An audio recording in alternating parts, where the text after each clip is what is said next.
Chapter 695. Jinbi felt deeply helpless. He didn't know where to start. Not only was there a huge gap in strength between them, but his identity was also exaggerated and shocking. The fishman has not even been recognized by the world government. It is a lower class of people. It is a creature with no human rights. Hey, don't forget the original government agreement. Even if I withdraw from the organization, you can't say anything. Jinbi threatened without showing weakness. It's just that Law is full of confidence in Dustless's eyes. Threatening me, hee. I like hard bones the most, Jinbi. Dustless, who was deeply bored, was interested in Jinbi's words, and there was a cynical smile on the corner of his mouth. In fact, you can withdraw from the organization. If you think the Fishman Island can afford this price, you can try. Dustless stared at Jinbi calmly, and he also threatened. How can you be so despicable? The anger in his eyes, Jinbi's fist was clenched again. He is also a veteran of the sea for many years. Naturally, he heard the meaning of Dustless's words. This is a disguised threat. Maybe as long as he withdraws from the Shichibukai, the entire Fishman Island will be devastated. You bastard are so shameless, Jinbi boss, kill him. The Fishman Arlong was not an idiot and immediately shouted hysterically at Jinbi. Idiot, you haven't even read the situation.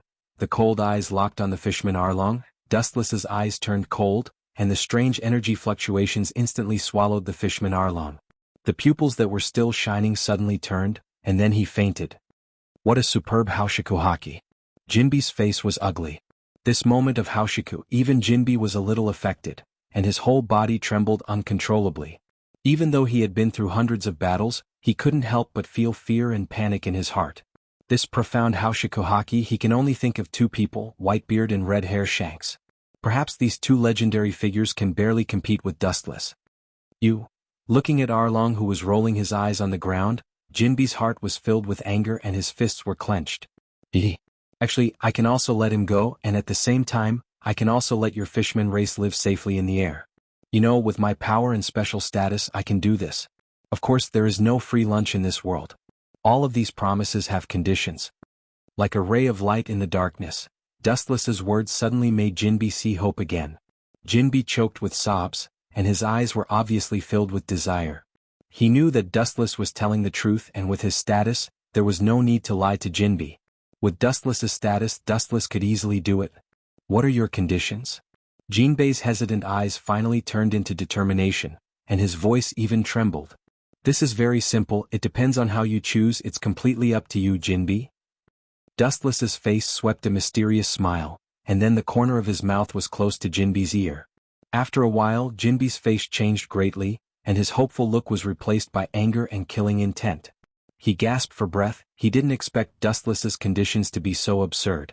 Are you kidding me? You want me to plot against Whitebeard's father? Jinbi shouted angrily while suppressing the anger in his heart. His words were fierce, and he couldn't wait to tear Dustless into pieces and then throw them into the sea to feed the fish. Dustless actually said such absurd conditions. Kidding? Of course I'm serious. Otherwise, what do you think you can get my bail without doing anything? You're too naive, Jinbi. Dustless heard this and said very seriously.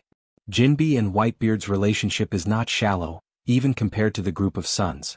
If he attacks Whitebeard, the effect will be beyond imagination. Even if Whitebeard doesn't die, it won't be good. If I were you, I would agree to this condition. Whitebeard used to shelter the Fishman Island for other purposes. As a pirate, you must know how cunning Whitebeard is. This business is worth it. If you agree, the Fishman Island will be able to see the light of day again in the future. As for refusing, you also understand. Dustless's mouth had a playful smile. Jinbi's pupils flickered, and he began to calculate the gains and losses in his heart, making a difficult choice. There is no doubt that as long as there is Dustless's approval, the fishmen can live a normal life like human beings in the future. They no longer have to live under the deep sea, and they will always be accompanied by darkness and coldness. However, Jinbi can't agree to Dustless's conditions. No matter what the purpose is, Dustless has sheltered the Fishman Island for several years. This is a fact. Sorry, I refuse your conditions. With a cold look, Jinbi decisively refused Dustless. Staring at Dustless's eyes, Jinbi said without fear, I can't do such a crazy thing. Even if you hold a knife on my neck, I can't raise a butcher's knife to Whitebeard. Jinbi said in a righteous tone, his voice filled with determination and without regret. No, you're wrong, Jinbi, you will agree. Dustless's face was full of darkness, and his eyes were full of strange black light, which was frightening.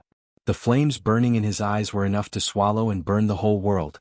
No matter who it is, they can't escape the control of Dustless. Your 7 warlords of the sea can appear. This is an inevitable product under my control. In fact, it's just a chess piece that I took advantage of. Do you think you have the right to choose? Don't dream. From beginning to end, you are all chess pieces. Chapter 696. Jinbi's face was full of anger as he trembled with anger. Dustless's words seemed to be a silent statement. Their so-called shichibukai is just a bug that they play with at will without the slightest right to choose. They can only go with the flow and will only be cruelly suppressed if they want to resist. I didn't intend to fight against the government, but you forced me to do this. Staring at Dustless fiercely, Jinbi couldn't stand it and chose to resist by force. Dustless was so arrogant and unreasonable, and the cruel conditions made it difficult for him to accept. He suddenly felt that compared to Dustless, Sengoku and Marine's Akainu is too kind. Look at you, you want to fight. You should know the gap between us. Any resistance is useless. Dustless's eyebrows rose slightly, and he saw through Jinbi's intention. You and I have fought before and you know the result. Struggle is futile. Only if you agree to my conditions, the Fishman Island will be saved. You want me to attack Whitebeard-senpai? Dream on. Jinbi said decisively, his firm tone showed no regrets. Hearing this, Dustless's eyes gradually dimmed, and his expression became colder and colder. God sprinkles the rain of wisdom to the world and you covered it with an umbrella. Idiot move. The moment his voice fell, Dustless rushed out like a storm, rolling up a burst of choking dust, and even because the speed was too fierce, it strangely brought a gust of wind. It came crashing down like crushing dry weeds. I'm not the same as I was before. Seeing Dustless rushing over so exaggeratedly, Jinbi also reacted immediately. It's not his style to wait for death, and a drop of water suddenly appeared in his hand. Drink. With a low shout from Jinbi, the tiny water droplet in his hand instantly magnified countless times and turned into a giant water ball, which looked quite powerful. Fishman empty-handed, profound, Takeshi. As Jinbi's voice fell, a strong shock wave came head-on, and the power was unimaginable, and even the soil buried deep in the ground was scraped out again. It's just an insignificant trick. What's the point? Seeing this, Dustless did not show any signs of slowing down. Instead, he increased his speed without limit. With a sharp whistling sound, he charged forward, completely ignoring the strong impact coming at him. Your trick can only tickle me, Jinbi. Your expression doesn't mean anything. Dustless frowned slightly and said with a slightly displeased tone. Following his line of sight, he saw Jinbi with a smug smile, giving people a feeling that his conspiracy had succeeded. If you're just putting on an act. You're just a blockhead who won't cry until you see the coffin. Dustless's face was replaced by an awe-inspiring color. A shining light appeared in his hand, and the tip of his thumb pointed at Jinbi, and then condensed extremely dense photons. Lasers. The light beam shot out from Dustless's hand and was about to swallow Jinbi, but he calmly avoided it. No wonder you're so confident. Over the years, your observation hockey has improved a lot. It's estimated that your armament hockey is also the same. Dustless nodded slightly, and then his eyes were replaced by ridicule. But what do you think is the use of armament hockey and observation hockey? In the face of absolute strength, no ability can play a role. My means to deal with you are not these. Jinbi shook his head resolutely, and his eyes glowed with a bright light. The thread of conversation suddenly turned and Jinbi said, "This old man is a fishman, and you are a devil fruit user. This is your biggest disadvantage." Disadvantage? It seemed that he was shocked by the boring joke. Dustless's invincible offensive suddenly stopped and asked curiously, "You think you can defeat me just because you are a fishman? This is funny enough. Is it possible that you fishmen are the illegitimate children of the goddess of luck?" Dustless sneered. You'll understand what I mean immediately." After glancing at Dustless fiercely, Jinbi simply jumped into the sea and disappeared completely. The surface of the water only bubbled and disappeared. Dustless knew that Jinbi did not run away, but was brewing something on the bottom of the sea. The whole sea began to throb and tremble. I thought it would be some grand script. What's the use of such an old trick? There are always exceptions to everything. This trick might be fatal to other ability users, but it's useless to me. With a disappointed sigh, Dustless stood motionless, and he had already guessed what Jinbi's attack was. Boom! The sea trembled and countless super-large water columns rose from the ground, condensing into a majestic water dragon that reached 10 or 20 meters high, which was quite scary. You are an ability user, no matter what type of ability you have, the sea is your natural enemy. Jinbi's voice was strong, and he roared as if victory was in his grasp. 2 words. Glancing at him, Dustless contemptuously said, "Idiot." Jinbi looked colder, and his big hand fell, and the roaring water column in the sky fell to the ground, and the clean land became a mess and turned into an endless sea. So are you kidding me? How can he be okay after being eroded by the sea? The relieved smile on the corner of his mouth stiffened, and Jinbi rubbed his eyes to make sure that he wasn't dizzy. Because he was too excited, his voice was as sharp as metal. This strange scene was unforgettable for Jinbi. Dustless not only didn't feel like he had met a natural enemy, but he was like a fish swimming in the sea, with a face full of comfort and enjoyment. What made Jinbi angry the most was that in the sea, Dustless elegantly swayed his body. His agile appearance was even more vigorous than that of a fishman.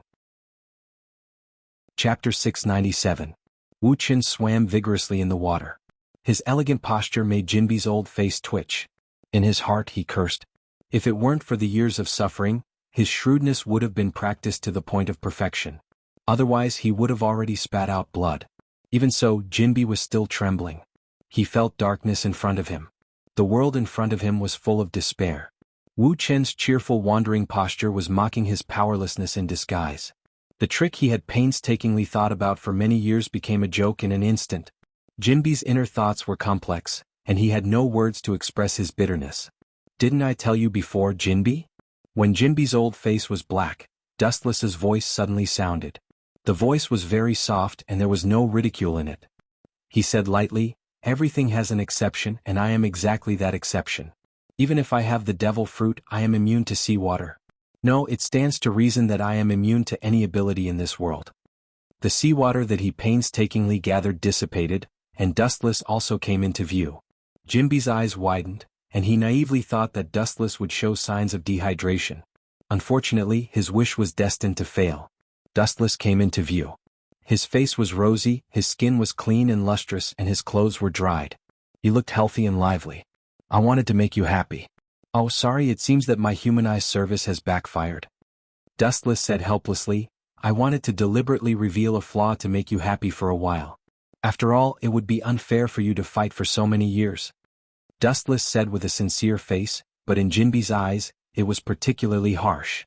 "If you can kill me in seconds, just do it." "How is that possible?" Jinbi's sarcastic voice hasn't fallen yet when Dustless appeared in front of him like a shadow, ignoring the definition of the word distance. "Nothing is impossible. In your eyes it's so close, but in my eyes it's just close." The demonic whisper sounded in Jinbi's ears, and then he saw Dustless staring at him coldly. His leg condensed a dazzling light and immediately whistled mercilessly. Lightspeed kick. Jinbi, who didn't have time to react, was directly swallowed by the golden light, setting off an endless explosion, and immediately followed by an endless impact, like a hurricane raging in the blink of an eye. The blazing heat waves were like the waves of the sea, spreading out in an unstoppable manner. Even the ground was scorched yellow and corroded beyond recognition. "You've learned a lot, Jinbi." His calm eyes spread some ripples. Dustless's tone had a little appreciation. Although Jinbi's body had been scorched by the high temperature caused by the lightspeed kick, he was still strong and straight like a javelin. "Didn't you want to kill me? It seems that you're going to be disappointed." Jinbi looked at him coldly and mocked him mercilessly. Chapter 698. At night, because everyone had played to their heart's content during the day, it was very quiet at night. Dustless couldn't sleep. After eating the octopus, he was very excited. At this time he sat on the beach and looked at the full moon. He couldn't help but feel a little distressed. At this time he heard a familiar mature voice behind him. "Hey, don't you need to sleep?" Jeda came to his side, and a hint of a smile appeared in his eyes. After Dustless heard this, he snorted, rolled his eyes and said with a speechless face, "Aren't you also not sleeping? You should be thinking about how to go down, right?" Jianghu nodded and scratched his head in distress. He sighed helplessly and said, "Yeah, this damn place is really hard to get down. We need to make a barrier so that everyone can get down." After Dustless heard this, he said, "That's not a problem, but it's not necessarily a problem for me to go down alone," xianxia said. Xianxia was speechless. He rolled his eyes and said, Isn't this guy's words the same as if he didn't say anything? You got. As soon as he said this, he heard a voice immediately after. Only to hear a girl's voice, maybe I can do it. After the words were said, Noelle, who didn't show up much, came to the side of the two wearing a beautiful and slightly reserved swimsuit and a jacket. Noelle's face was slightly red, then she looked at the two's eyes, snorted, turned her head and said, "Don't think too much, I'm only helping you for the mission, you lowly people." She was embarrassed when she said this. Immediately the two of them burst out laughing. Then Noelle whispered, "It's not a problem if you want to go down, but give me 2 days to practice. I haven't tried to maintain it for so long." As soon as she said this, Dustless snorted and said, "Try to speed it up. If you can do it in one night, then do it. I'm going back to sleep." After saying this, he yawned and left. Noelle also knew that her master was impatient, so she was a little distressed. How could one night be enough? How could she maintain it for so long? It shouldn't be possible, right? At this time she hurriedly said to her leader Xianxia, "Leader, how can one night of practice be enough? This won't work." Xianxia yawned and scratched his head helplessly, then said, "Okay, you can do it, I'm going back to sleep." After he finished speaking, he let out a hearty laugh and turned around to leave. Noelle suddenly felt a little speechless. This guy was really, with this thought in mind, he slowly stood up and walked towards a pile of rocks. It was quieter and it was more suitable for using magic. Xianxia S's. After saying this, she quickly took out her magic book and said, "Come, water flow, water creation magic, Poseidon's water ball." After saying this, she immediately created a huge water ball. In front of her, her face immediately showed an excited expression. It was really great, she actually succeeded for the first time. At this time. But only a voice was heard, "Noelle, you're here too." Just as he finished speaking, a strong young man, dragging a huge sword, came to Noelle's side. That was Ashta. Ashta came to Noelle's side, his face full of smiles. At this time, Noelle's face turned red and suddenly her magic dissipated, causing the water ball to scatter on the ground. She immediately turned her head and said in a panic, "What are you doing here? Didn't you go back to sleep?" Ashta quickly said, No, I didn't go back to sleep. I'm still here training. Although that thing is really delicious, I think I must strengthen my training. Otherwise, how can it work?" After hearing this, Noelle nodded in a daze, took a deep breath and said, "I haven't been able to completely maintain the magic in my body." Just as he finished speaking, Asta immediately said, "Is that so? Why don't you try to relax a little more?" As soon as he said this, Noelle's eyes were filled with doubt. She sighed and said, "Well, I don't think it'll work." But at this time Ashta looked at Noelle seriously and said, "No, you can do it. I believe that with your talent and magic power, you can do it. You can do it better than me. Look at me, a guy without magic power can become like this." After Noelle heard this, he was stunned. There was a hint of surprise in his eyes. He took a deep breath and said, "So it's like this. I'll work hard." After saying this, she suddenly showed a serious expression. Then he started to practice very hard. Ashta held an arrow and comprehended his swordsmanship. He knew that what he learned was not enough. He knew that the swordsmanship he displayed last time was far from enough. He was not strong enough. He deeply understood that in his heart, and he was far from being able to fully control his own power. Therefore at this moment he began to train even harder. Under the moonlight, a pair of people were training hard. Wuxian looked at all this from the side and felt a little gratified in his heart. These two guys had quite a tacit understanding. Thinking like this, he finally yawned and turned his head to sleep very sleepily. Just as he was about to go into sleep, he heard a voice, "Hey!" Wuxian looked up and saw Banasha, who was lying on the side. He blinked in a daze, the corner of his mouth slightly outlined, and said, "Oh, you're not asleep yet?" Banasha snorted, her face slightly blushed and said, "By the way, where did you go?" Dustless saw this woman's appearance and was stunned. He blinked his eyes, it was very strange. Chapter 699. At this point in the battle, Jinbi couldn't help but become angry. His face was red and his neck was thick. It's not that he's a stingy person, but Dustless is really hateful. Not to mention the foul language in his mouth makes people furious. Jinbi thought that his tolerance is comparable to the sea, but at this moment he was still annoyed by Dustless. His lungs were trembling, Jinbi even felt that his lungs were about to explode. I'm telling the truth. You look so scary, no one wants you.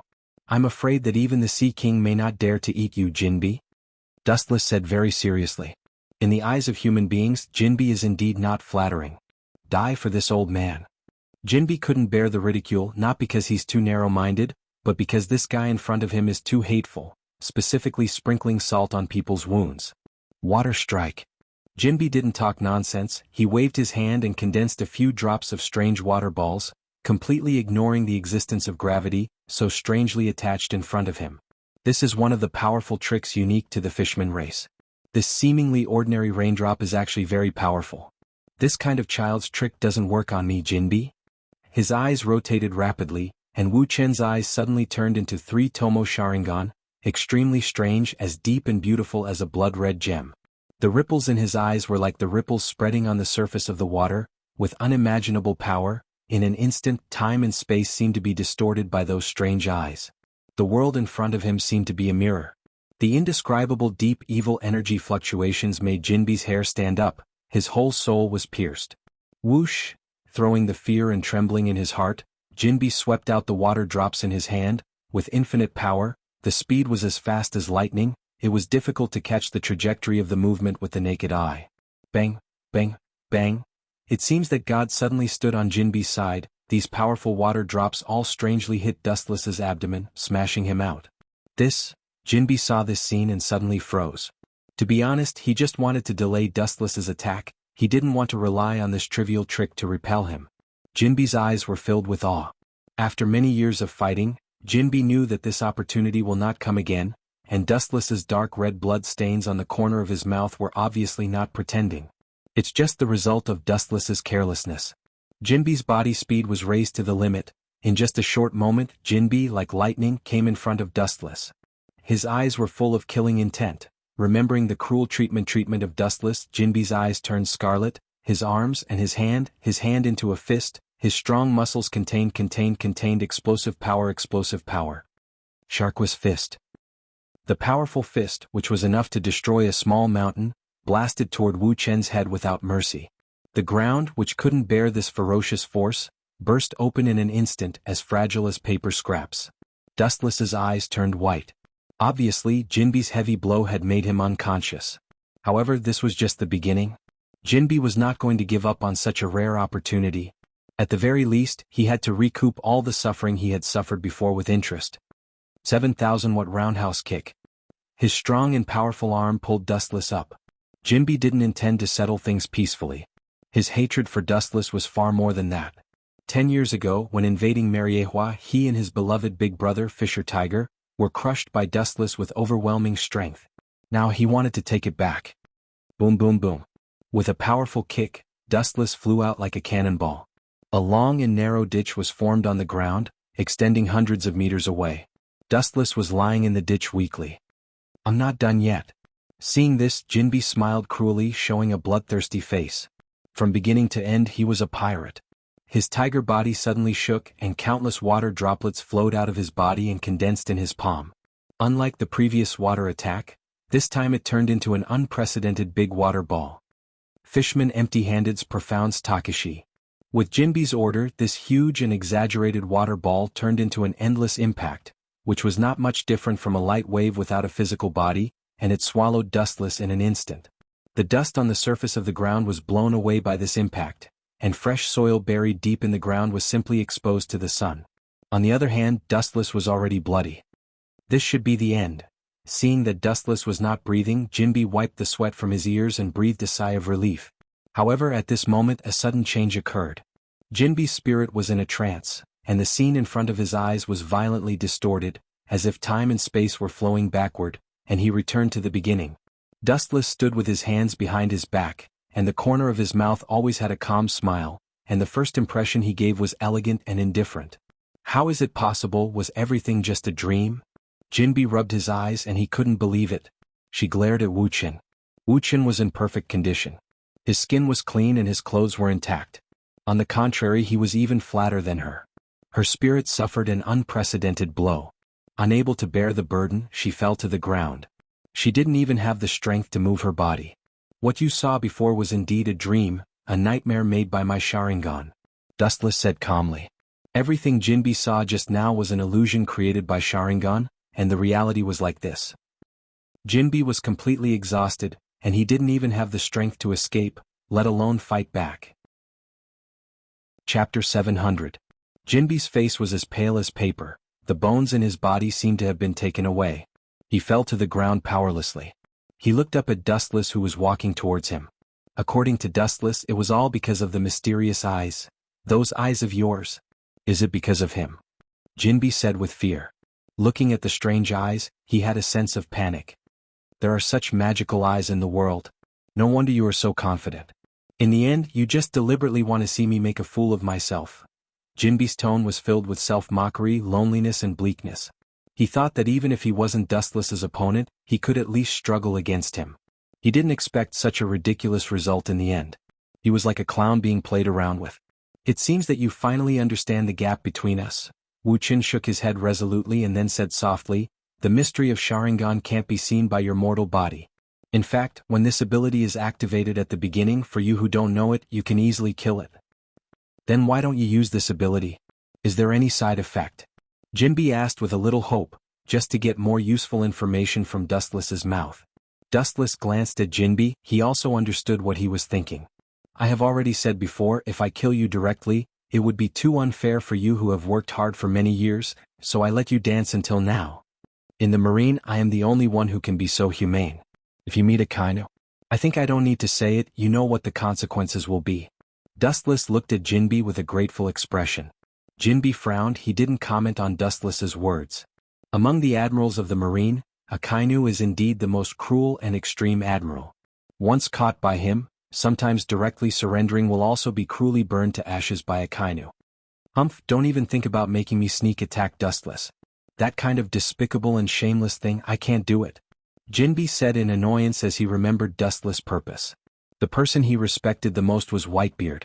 Dustless asked him to plot against Whitebeard. Jinbi's feelings could be imagined. Can't do it? It means that you're rejecting my conditions. That doesn't matter. I've already guessed it.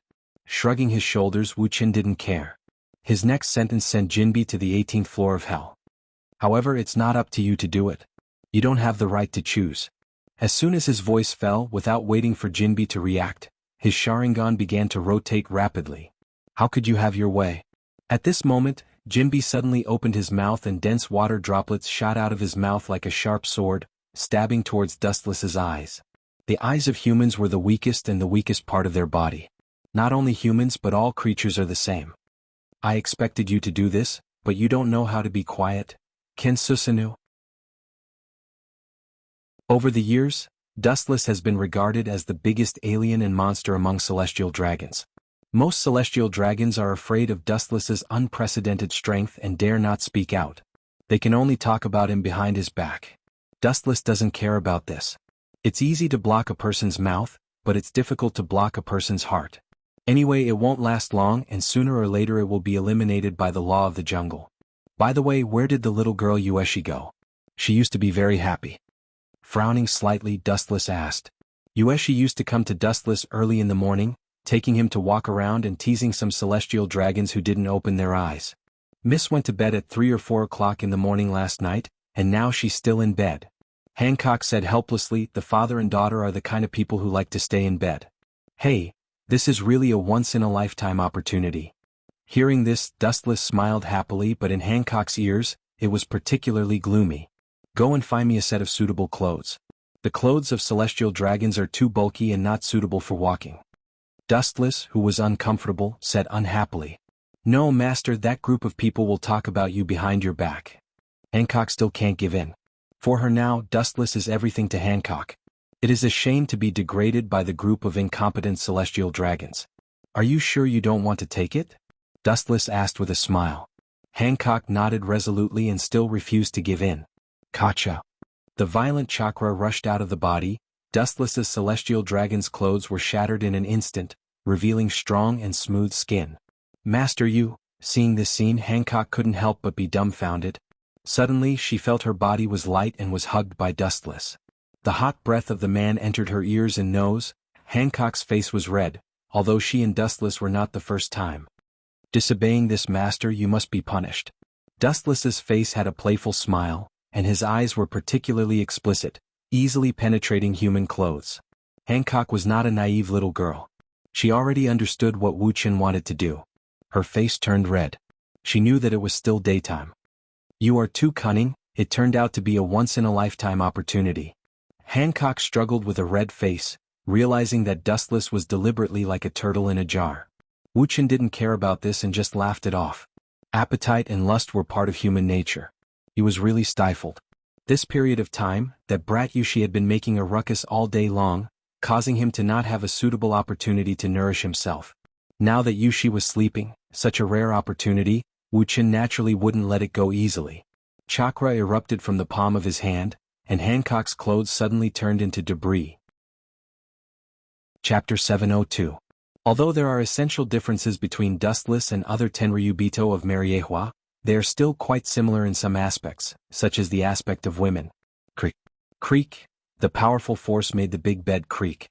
In the corridor there was a pleasant symphony, and because it was too intense, it gave people the illusion that the whole villa was swaying with it. This relaxing and intense battle only ended in the afternoon. Young master, you are too reckless. Hancock's face was red, and pink charming dimples appeared on her face. After a long drought at this moment, she was like a bud waiting to bloom, beautiful and moving. She was like a peerless fairy, moving and tugging at people's heartstrings.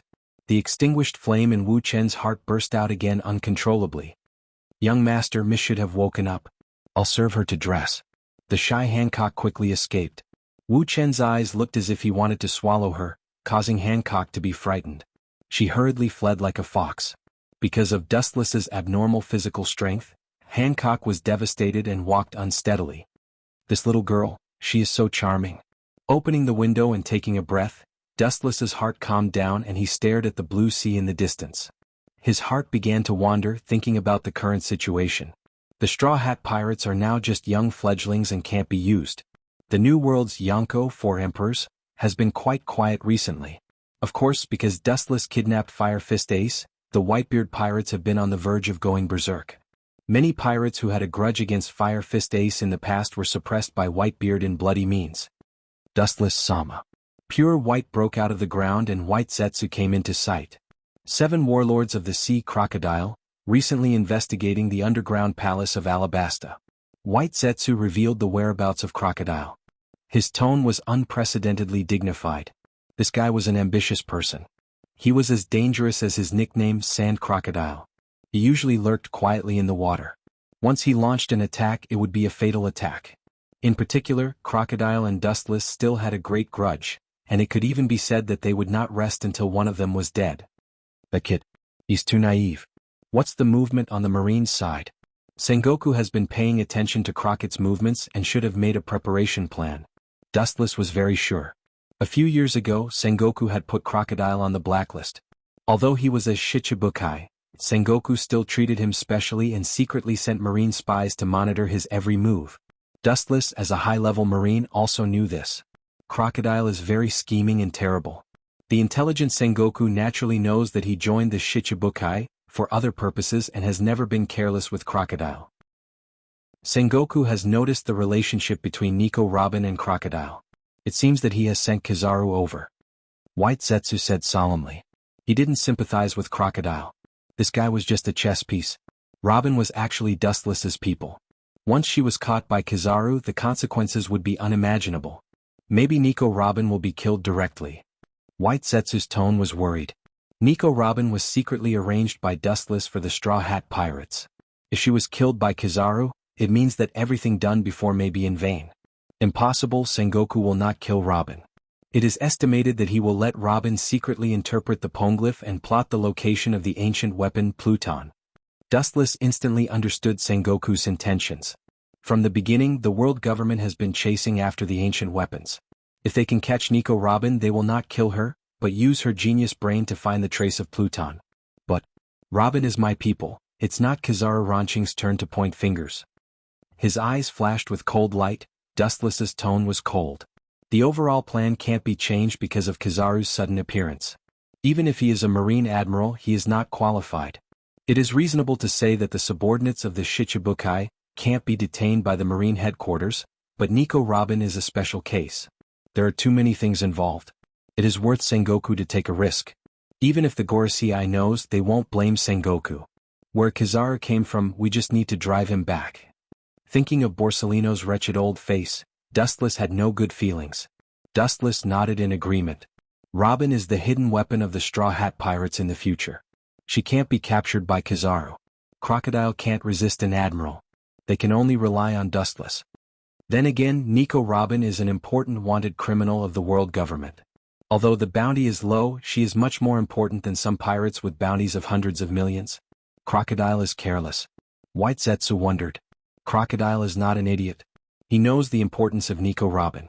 It is not reasonable for the Marines to find her. Do you think Crocodile did it intentionally?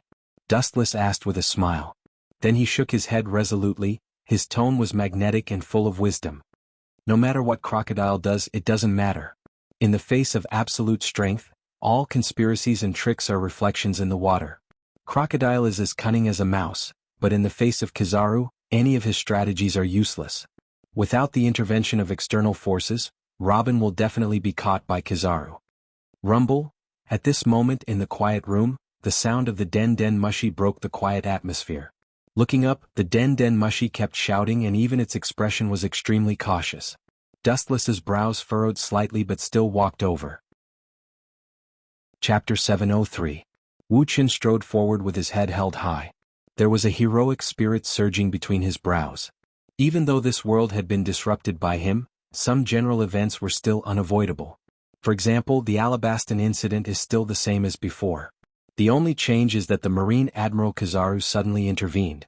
However, the distorted script only needs a little correction to return him to his original position. Long time no see, my fleet admiral. Without waiting for Sengoku to speak, Dustless joked. The person who contacted him using the Den Den Mushi was actually Fleet Admiral Sengoku. Sengoku, who was far away in Marin, was silent. He knew that Dustless was deliberately teasing him. He straightened out his thoughts and went straight to the point. Kizaru has rushed to Alabasta. I hope you can rush there too. Sorry, I don't have time. Without thinking, Dustless refused directly. Hearing this, Sengoku's eyes flashed with disappointment, and then he said to the Den Den Mushi, in that case it's a pity, goodbye. As soon as his voice fell, without waiting for Dustless to reply, Sengoku hurriedly hung up the phone. This simple appearance made Dustless unable to react for a while and he stood still like a stone. This guy is so free and easy for the first time. After a while, Dustless was surprised. When he refused other tasks before, Sengoku persuaded him. In Dustless's impression, Sengoku was the first time he was so straightforward. He didn't even bargain. Dustless frowned slightly. As the saying goes, there must be a demon if something is abnormal. Sengoku's behavior is so abnormal. There must be something wrong. It can't be as simple as it seems. Could it be that the old guy is testing me on purpose?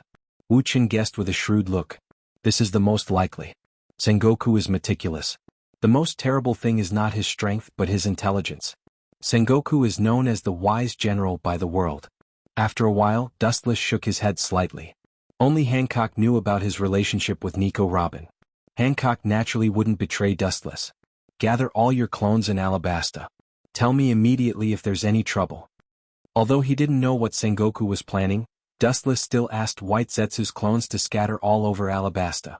Even if Sengoku's conspiracy was flawless, it couldn't escape his eyes. Speaking of which, how is Crocodile's search for the Nether King? Dustless suddenly changed the topic and asked. Hearing this, White Zetsu shook his head and told him everything. Deciphering the poneglyph is not a trivial matter. It requires a lot of time. I don't think Crocodile has made any substantial progress. He is still playing games with the Alabastan royal family. White Zetsu's tone was contemptuous. Crocodile was much more timid than before. It was estimated that he was scared by Dustless, so he became extremely low-key. It didn't take long for him to deal with the Alabastan royal army. He sighed and felt some sympathy for Crocodile. It was because Mariewa was brutally suppressed by Dustless that a shadow was left in his heart. He began to tuck his tail between his legs and live in the dark day after day. Over the years he rarely heard any news about Crocodile. It's like he evaporated into thin air. All of this was thanks to Dustless. If he didn't deliberately distort Crocodile's mentality, maybe the kid would be happy to be a big thief now, and he wouldn't run to Alabasta, a country full of wind and sand. He even spent several years painstakingly gathering like-minded people from all sides, establishing a huge organization, and finally took the risk of collecting the devil child Nico Robin and looking for ancient weapons. White Zetsu knew that all of this was to retaliate against Dustless for the shame that Dustless gave him. You are a man-made product. Why are you sighing, White Zetsu? Glancing at White Zetsu, Dustless's plain face showed defeat. I didn't expect that the things I created would sympathize with the enemy. Nowadays the world is deteriorating. Dustless looked melancholy and emotional. I don't sympathize with him. I just pity Crocodile's naivety. White Zetsu shook his head. He knew Dustless well. Ancient weapons are legendary things. How can it be so easy to come out? In addition, if he really finds ancient weapons, I'm afraid that the effect will be unsatisfactory. It's unrealistic to expect Pluto to make a comeback. There was a sigh in his words, and White Zetsu's face was full of pity. The outside world didn't know Dustless's secret at all. White Zetsu, who inherited part of Dustless's memory, knew that the master was unfathomable and powerful. If you have to find a creature that can defeat Dustless, only the legendary god. Crocodile, don't worry about him, he's just a pawn. Monkey D. Luffy can deal with him. It is estimated that after defeating Crocodile, Luffy's bounty will increase again. It's just enough to annoy that old man Garp. Dustless laughed gloatingly. As for that guy Kizaru, he wants to capture Robin to work for the government? Dream on. A bright golden luster floated all over his body. Although it was warm, it was full of indescribable heat and destruction. It was terrible, as if it could destroy everything in the world. Carefully feeling it, it was actually the ability of the glint fruit, but different from before. The power was different, and there was a huge difference. Unlike Kizaru, Dustless's glint fruit had already reached the level of awakening. Chapter 704. In the cold and dark space you can't even see your fingers, and there's a deadly depression. Here it's several times more difficult to breathe fresh air than in other places. It's like a stone is stuck in your throat and there's a feeling of suffocation. Creak. At this moment the heavy metal door was easily pushed open by someone. This metal door that weighed several tons was like a toy. Immediately, a glaring light shone from outside the door. Endless cold fog drifted out of the metal door. Soon after, 3 figures came into view. Looking up, it was Dustless and White Zetsu. The other one was Caesar Kalong, who was responsible for helping Dustless build Pluto. I can't fight with Sengoku now, I can only find another way to make Kizaru go back home. Dustless didn't intend to do the task of stopping Kizaru himself. Long ago he planned for today and prepared a lot of cards. What he was about to use now was one of the cards he prepared. If one looked around, they would discover that this dark and gloomy space was actually a large laboratory. Countless strange creatures were being cultivated here. In the past, after witnessing Vegapunk's scientific achievements, Dustless ordered Caesar to pay more attention to the study of the human body. With his support over the years, Caesar has made rapid progress. Looking up, looking straight at the largest container in front of him, Dustless's eyes were filled with expectation, and his pace became a lot faster. The special pool was filled with a green solution, and a floating man was clearly visible. He had long black hair, a handsome appearance, and there was no breath, no heartbeat, and it's not difficult to see that he's a dead man. However, even if his eyes were closed, his whole body exuded an indescribable temperament, and it was full of overbearingness. In front of him he felt as small and powerless as an ant. This person is Uchiha Madara. Although he used to control Madara's body to fight Blackbeard, and at that time he also fused with Dustless's cells. Although all aspects have recovered well, there are still flaws. All in all, at that time, it was just a last-minute preparation. Could it be that Lord Dustless wants to use Edo Tensei? White Zetsu muttered softly. Dustless resolutely shook his head when he heard this. He can use the Edo Tensei on anyone but Madara. This guy's ambition is monstrous. Even if he is dead, he is still a ghost. He longs to return from hell one day with an invincible posture and once again rule the world like a god. After pondering for a while, Dustless said resolutely, just make him into a heavenly axiom. In fact, Dustless still had the corpses of Hashirama and Tobirama. He could make them into one of the 6 paths, but thinking about Tsunade's feelings, he didn't want to do that. Tsunade was now treating him sincerely.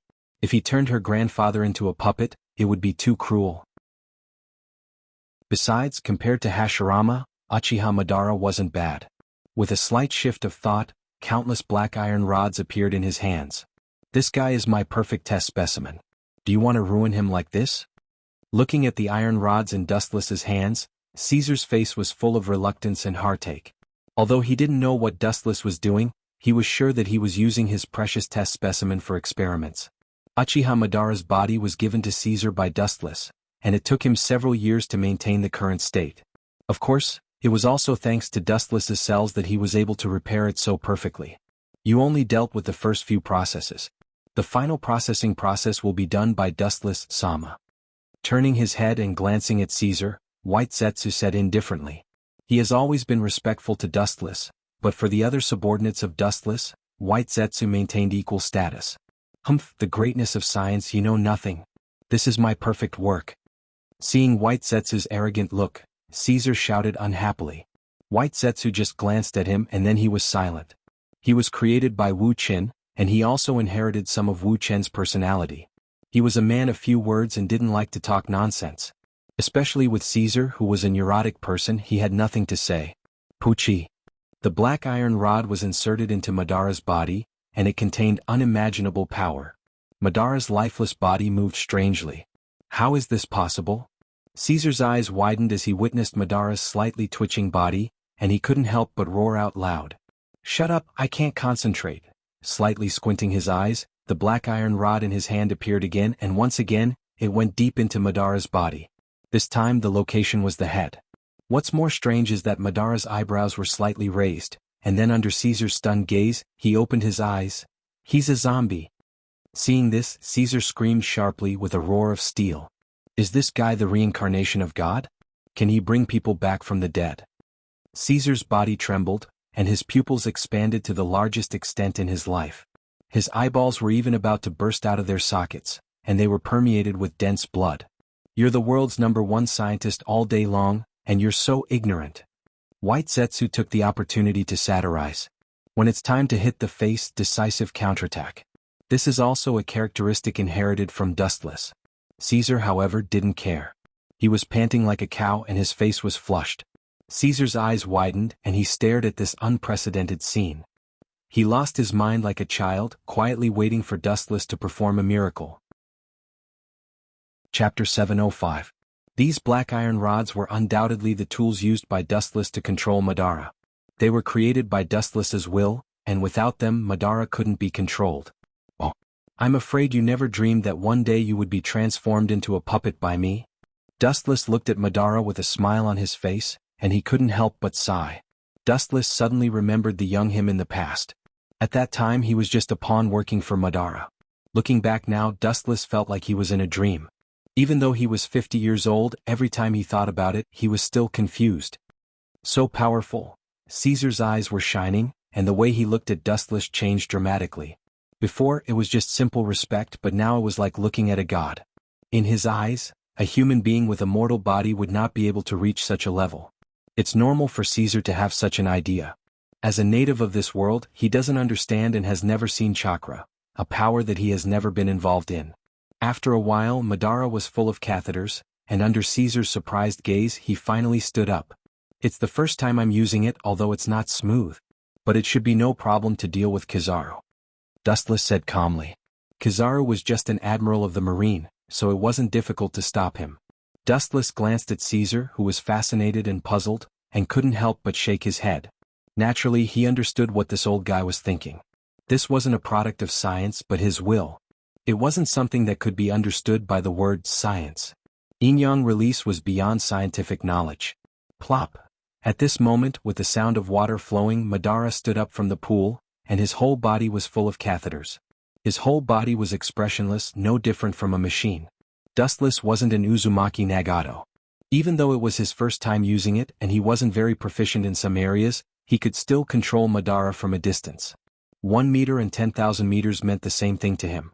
He was not like Nagato, who sneaked up on Muyi and insisted on running near Muyi to strengthen his control of Heavenly Way. Martialworld only needed to control the Heavenly Axiom. As for the other 5, maybe Madara isn't enough, so it's better to test it on someone else. White Zetsu tentatively suggested. Hearing this, Dustless glanced at him faintly. Driving Kizaru away doesn't mean killing him. 1 tendo is enough to deal with him. Caesar listened in confusion. He didn't understand the conversation between Dustless and White Zetsu, but he understood the general meaning. When these things were in their complete state, there should be 6 of them. Is it only perfect if there are 6 of them? Caesar's tone was doubtful. Although he didn't know the strength of this Uchiha Madara in front of him, one thing was certain. Something that Dustless personally made would definitely not be weak. And listening to Dustless's previous words, he wanted to use this thing to deal with Kizaru, who was a marine admiral. You're quite clever. White Zetsu joked. If he could find an opportunity, he wouldn't mind hitting Caesar. This guy relied on the fact that he built Hades for Dustless. He usually thought that he was superior and arrogant. Not to mention White Zetsu, even Doflamingo sometimes didn't put him in his eyes. Wu Chen's forces could be short of anyone, but Caesar could not be short of. Humph. Caesar looked at White Zetsu fiercely, and then asked with a face full of curiosity. This kind of thing can you? No. Before Caesar's voice fell, Dustless directly said. He understood what Caesar meant. It was estimated that he wanted to ask what kind of thing the black conduit on Uchiha Madara's body was. In this world, not everything can be explained by science and not everything can be evolved by science. This is the gap between strength. White Zetsu despised. The yin-yang release was mysterious and abnormal, beyond the world's understanding. Even Chakra didn't know what it was, so Caesar couldn't understand it. Caesar's face was red and he stared at White Zetsu and said, Science is omnipotent. The development of civilization, to a certain extent, can even bring people back from the dead. You're right. For Caesar's words, Dustless nodded in agreement. There is a saying that every profession has its own master, such as Hades, an ancient weapon crowned with the title of God, is a product of science and technology. It can't be underestimated and it was made thousands of years ago. In short, there is no limit to everything and there is no absolute. Everything has its own way and when it evolves to the extreme, it will turn into something magical. Caesar looked at White Zhu and gave him a look of exultation. He looked arrogant, and his excited expression was full of provocation. These two guys. Seeing this scene, Wu Chen was speechless about these two buffoons who liked to bicker. Then he swaggered away and left the dark laboratory. At the same time, Uchiha Madara quickly put on his clothes and walked out of the laboratory with a cold expression. For Crocodile, Dustless naturally wasn't interested in such a small character. The purpose of creating Uchiha Madara was to stop Kizaru. Otherwise Robin would be caught by that wretched old man. Dustless also counted on Robin to be an undercover in the Straw Hat Pirates, so naturally he couldn't do as Sengoku wished. In the future, when it comes to cleaning up the Marines, Tendo will do it. It will save me the trouble of doing it myself. With a gloomy smile, Dustless said. Although he was also an admiral of the Marine, his purpose was different from Sengoku's, so he couldn't let Sengoku do what he wanted. Chapter 706. As soon as he stepped out of the dark laboratory, an anxious figure came into view. The newcomer's skin was wheat-colored, with golden hair and fiery red feathers all over his body, exuding a gloomy and depressing atmosphere. The corner of his mouth outlined an elegant smile. Dustless recognized the person in front of him, or rather, in the whole world only Doflamingo dressed like this. He is also Dustless's dedicated henchman. Many things are handled by him. For example, Doflamingo, who is over 40 years old this year, is at the level of an admiral and is quite powerful. At the moment, his face was full of anxiety and his brows were wrinkled. Obviously, something bad has happened. I heard that you have been living a good life these days. Before Doflamingo could speak, Dustless spoke first. Because Doflamingo is one of the 7 warlords of the sea, he alone controls the business of both the black and white side, and no one dares to stop Doflamingo, so his business is getting bigger and bigger. He has been living a good life in recent years and is very carefree. Dustless also turns a blind eye to this. Doflamingo secretly sells all kinds of firearms and a large number of artificial devil fruits. It is estimated that he has earned at least tens of billions of berries over the years. Of course, people like Dustless and Doflamingo have a diluted concept of money. It is just a number. The most important thing is that a large number of devil fruits and smuggled firearms can make the world chaotic. This is also the reason why Dustless indulges Doflamingo. Doflamingo's old face suddenly collapsed. He took off his sunglasses, revealing a worried face. He looked sallow and emaciated, and it wasn't hard to see that he had been unusually troubled recently. The side effects of the artificial devil fruit army formed by 100 Beast Kaido came out. He killed the subordinates I sent to accept berries and also shouted to expose me for selling fake goods. The artificial devil fruit that Doflamingo sold to Kaido was a defective product developed by Caesar. It has a lot of side effects. After a long time, it will drain a person's body and drain the host's own energy. It will not take long for the host to die of exhaustion. Selling fake goods. So what? You're making money out of nothing, Dustless said with a straight face. Anyway, there is no guilt in it, and the berry that Kaido sent was just ill-gotten wealth.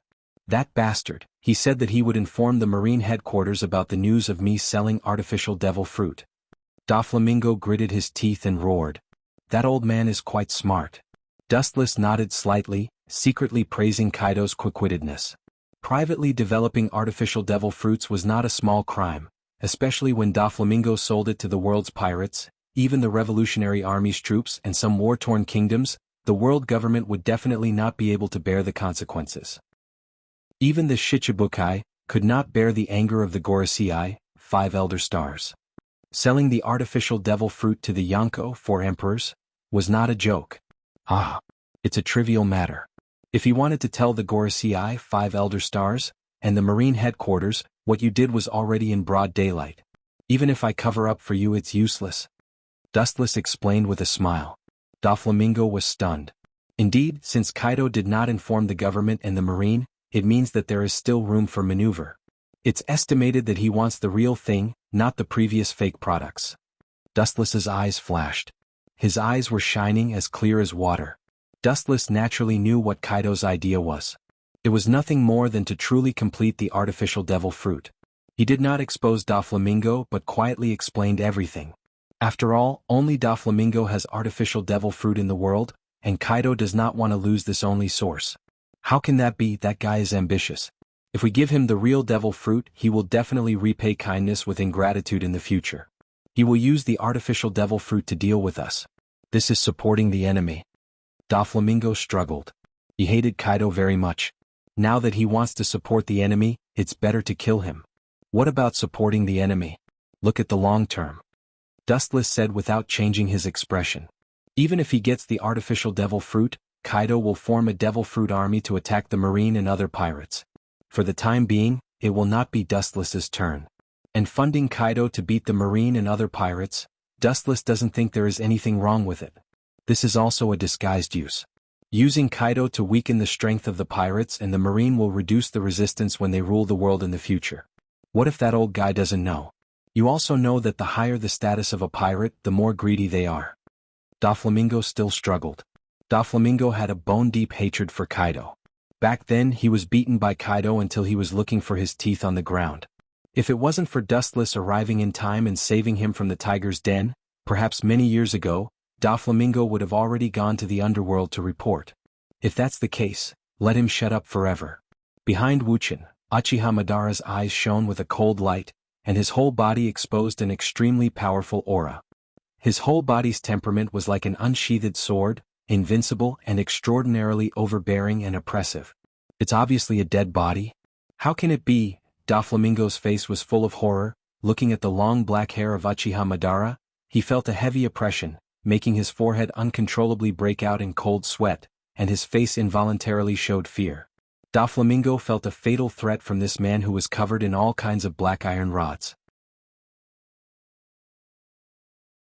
Chapter 707. On the blue sea, several battleships were moving quickly. Kizaru stood proudly on the ship, his mouth leisurely blowing smoke rings, his face relaxed, wearing huge glasses. His demeanor looked quite comfortable and comfortable. Thinking of the comfortable and leisurely life now, Kizaru's depression also disappeared. It's really not easy to climb to this point. It took a lot of hard work and now the rain is finally over. It's a sunny day in life. Although he's already half 100 years old, he's still young compared to some big pirates. Admiral Borsellino, we've been sailing for a night. Do you want to find an island to rest? At this moment, a military officer came to Kizaru and tentatively suggested. Looking around, the entire fleet's personnel were tired like dead dogs. Kizaru's eyes flashed with hesitation. Thinking of the importance of Nico Robin, he wanted to refuse directly. But then he looked around and saw everyone's weak appearance. He also knew that it's too much. After all, these were all ordinary Marines. There was a world of difference between their physique and the generals as well as all other aspects. After about half a day of travel, Kizaru and the others came to a deserted island. It was quite desolate and there were no birds or beasts, but the size of the island was beyond imagination. A group of soldiers ran to the island to rest, and some even directly vomited. Ah, this group of young people is really useless. Seeing this scene, Kizaru couldn't help but shake his head. Compared with his humanoid weapon, all aspects are 1,000 miles away. The humanoid weapon, which is designed with Bartholomew as the basis, has now begun to be mass-produced. In order to prevent accidents, Kizaru brought a lot of them this time. It's just that these are machines and they don't need to get off the ship, so they stay on the battleship. Kakaka, at this moment, on the shore of the nameless island, strange ripples suddenly splashed on the sea surface. It spread rapidly like a wave, and in an instant, it spread hundreds of meters away. Immediately, under everyone's gaze, several marine battleships slowly sank. Even with Kizaru's calm temperament, he was stunned. He looked at the scene in front of him with a surprised face, and immediately his wretched old face twitched. Although he didn't know what was going on, there was only one possibility for this strange supernatural imagination. They were attacked. You've got guts. A cold light emerged in his eyes. Kizaru wiped his glasses. His squinted eyes enlarged, emitting a dangerous light. His eyes looked straight into the depths of the sea, and immediately his whole body emitted a golden flash. His whole body gradually collapsed, losing its texture, and a large number of photons all floated to the clouds. Using the characteristics of the glint-glint fruit, Kizaru was able to float in the air for a short period of time. Naive? At this moment, the mysterious man in the sky suddenly turned his head, revealing a purple eye, with a wicked smile on the corner of his mouth, staring at the roaring flash, the corner of his mouth slightly opened. Wheelgrave, Border Prison. Chapter 708. There is no doubt that this strange dress, the only person in the world who has Rinnegan and can use the unparalleled ninjutsu like Luin Tomb, Border Prison, is Uchiha Madara, who was made into Tendo by Dustless. There is no one else. Luin Tomb, Border Prison. As Uchiha Madara's voice fell, the void suddenly burst, a violent turbulence and energy fluctuations visible to the naked eye rapidly expanded and extended, annihilating the light beam in an instant. Even the clouds floating in the void were eroded and erased due to the overbearing power of this attack. This guy actually broke the pacifista's laser in one go? Kizaru's tone was surprised, and even because of the incredible reason, his mouth trembled slightly, and the whole person lost his usual calmness. He understood the power of the pacifista. Especially the laser of the laser, which is his glint-glinting fruit. Kizaru naturally understands its power. Even if a pirate with a bounty of more than 100 million berries is hit, he will be killed in seconds. Tell me your name. Kizaru was not angry, his voice was very soft, but it gave a kind of pleasant feeling. The whole person was like the grandfather next door. All in all, Kizaru at this moment gave people a very strange feeling, and even the marine on the side was puzzled. Uchiha Madara. Uchiha Madara looked at Kizaru with his hands crossed in front of him. Tendo Uchiha Madara raised the corner of his mouth slightly, and then his lips opened slightly, calmly saying his name. Uchiha Madara? Kizaru, who had never heard of this name, frowned, and his mentality that had not been angry for many years flashed anger, and there was always an unknown fire burning in his heart.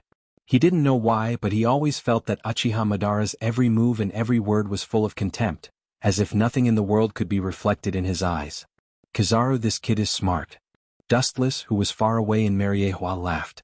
Others may not know what Kizaru meant, but he understood very well that Kizaru actually stretched out his intention to win him over. After all, Uchiha Madara has no bounty, and his strength is not bad. If he can be pulled into the marine, it will be a blessing. The idea is beautiful, but the reality is really cruel. The mission is complete. It's time to retreat. Completely ignoring Kizaru, Uchiha Madara showed everyone his back. His simple appearance made everyone stunned. Kizaru and the others felt worse than eating 10 pounds of flies. In front of this man they were all insignificant pawns. You want to leave? How can I explain this to Sengoku? After several provocations, Kizaru's heart was as calm as an ancient well. His flame index also increased. His face was cold, and he immediately turned into a golden photon and whizzed out. The sharp whistling sound in the air made one's scalp tingle. Such a big formation. Do you think that I wouldn't notice you and purposely go easy on you? Uchiha Madara's footsteps stopped as he noticed the loud noise behind him. He muttered to himself as he formed a seal with both hands. In just a blink of an eye, a simple earth-release ninjutsu was completed. Earth Escape, Earthquake Core. The earth behind Uchiha Madara trembled, and a solid earth wall instantly condensed, separating Kizaru and Uchiha Madara. How can such a scam work? With a sneer on his face, Kizaru's hands suddenly condensed the outline of a golden sword. Kusanagi Cloud Sword. It was a divine sword that could cut through iron as though it was mud. The sharpness of the sword was enough to cut through meteorites. The blazing heat that emanated from the sword was something that no one dared to underestimate. As long as one came into contact with it, they would be melted into nothingness by the blazing heat. Kacha. The wall that rose from the ground was penetrated by the flash of light, and then shattered with a bang. Please go to the Marine headquarters with this old man, otherwise... Kizaru's words stopped abruptly as the blazing temperature hit his face. He looked up and saw a giant fireball roaring in front of him.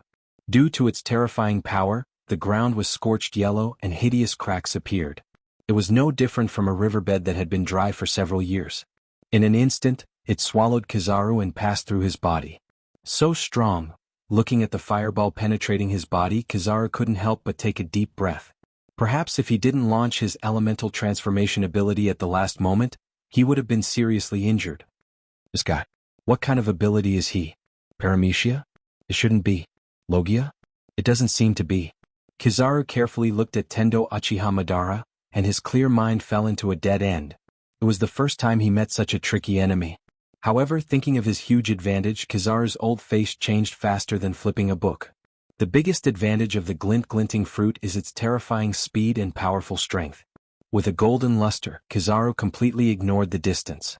In less than a blink of an eye, Kizaru jumped close to Uchiha Madara. Dustless, who was far away in Mariewa controlling the heavenly axiom, just smiled indifferently and was unprecedentedly calm. Speed is power. Have you ever been kicked at the speed of light? The voice of the vicissitudes of life rang in Uchiha Madara's ears, and he looked at Kizaru's calf that had condensed a dazzling light. Seeing this, Uchiha Madara just smiled disdainfully, and the black ball that had quietly condensed in his hand was thrown into the sky. Gravity is the natural enemy of everything. Even light is no exception. Have you ever been swallowed by gravity? Admiral Borsellino? Chibaku Tensei. Chapter 709. The black sphere in the sky looked harmless and small enough to be ignored, but what frightened Kizaru was that his whole body was out of control.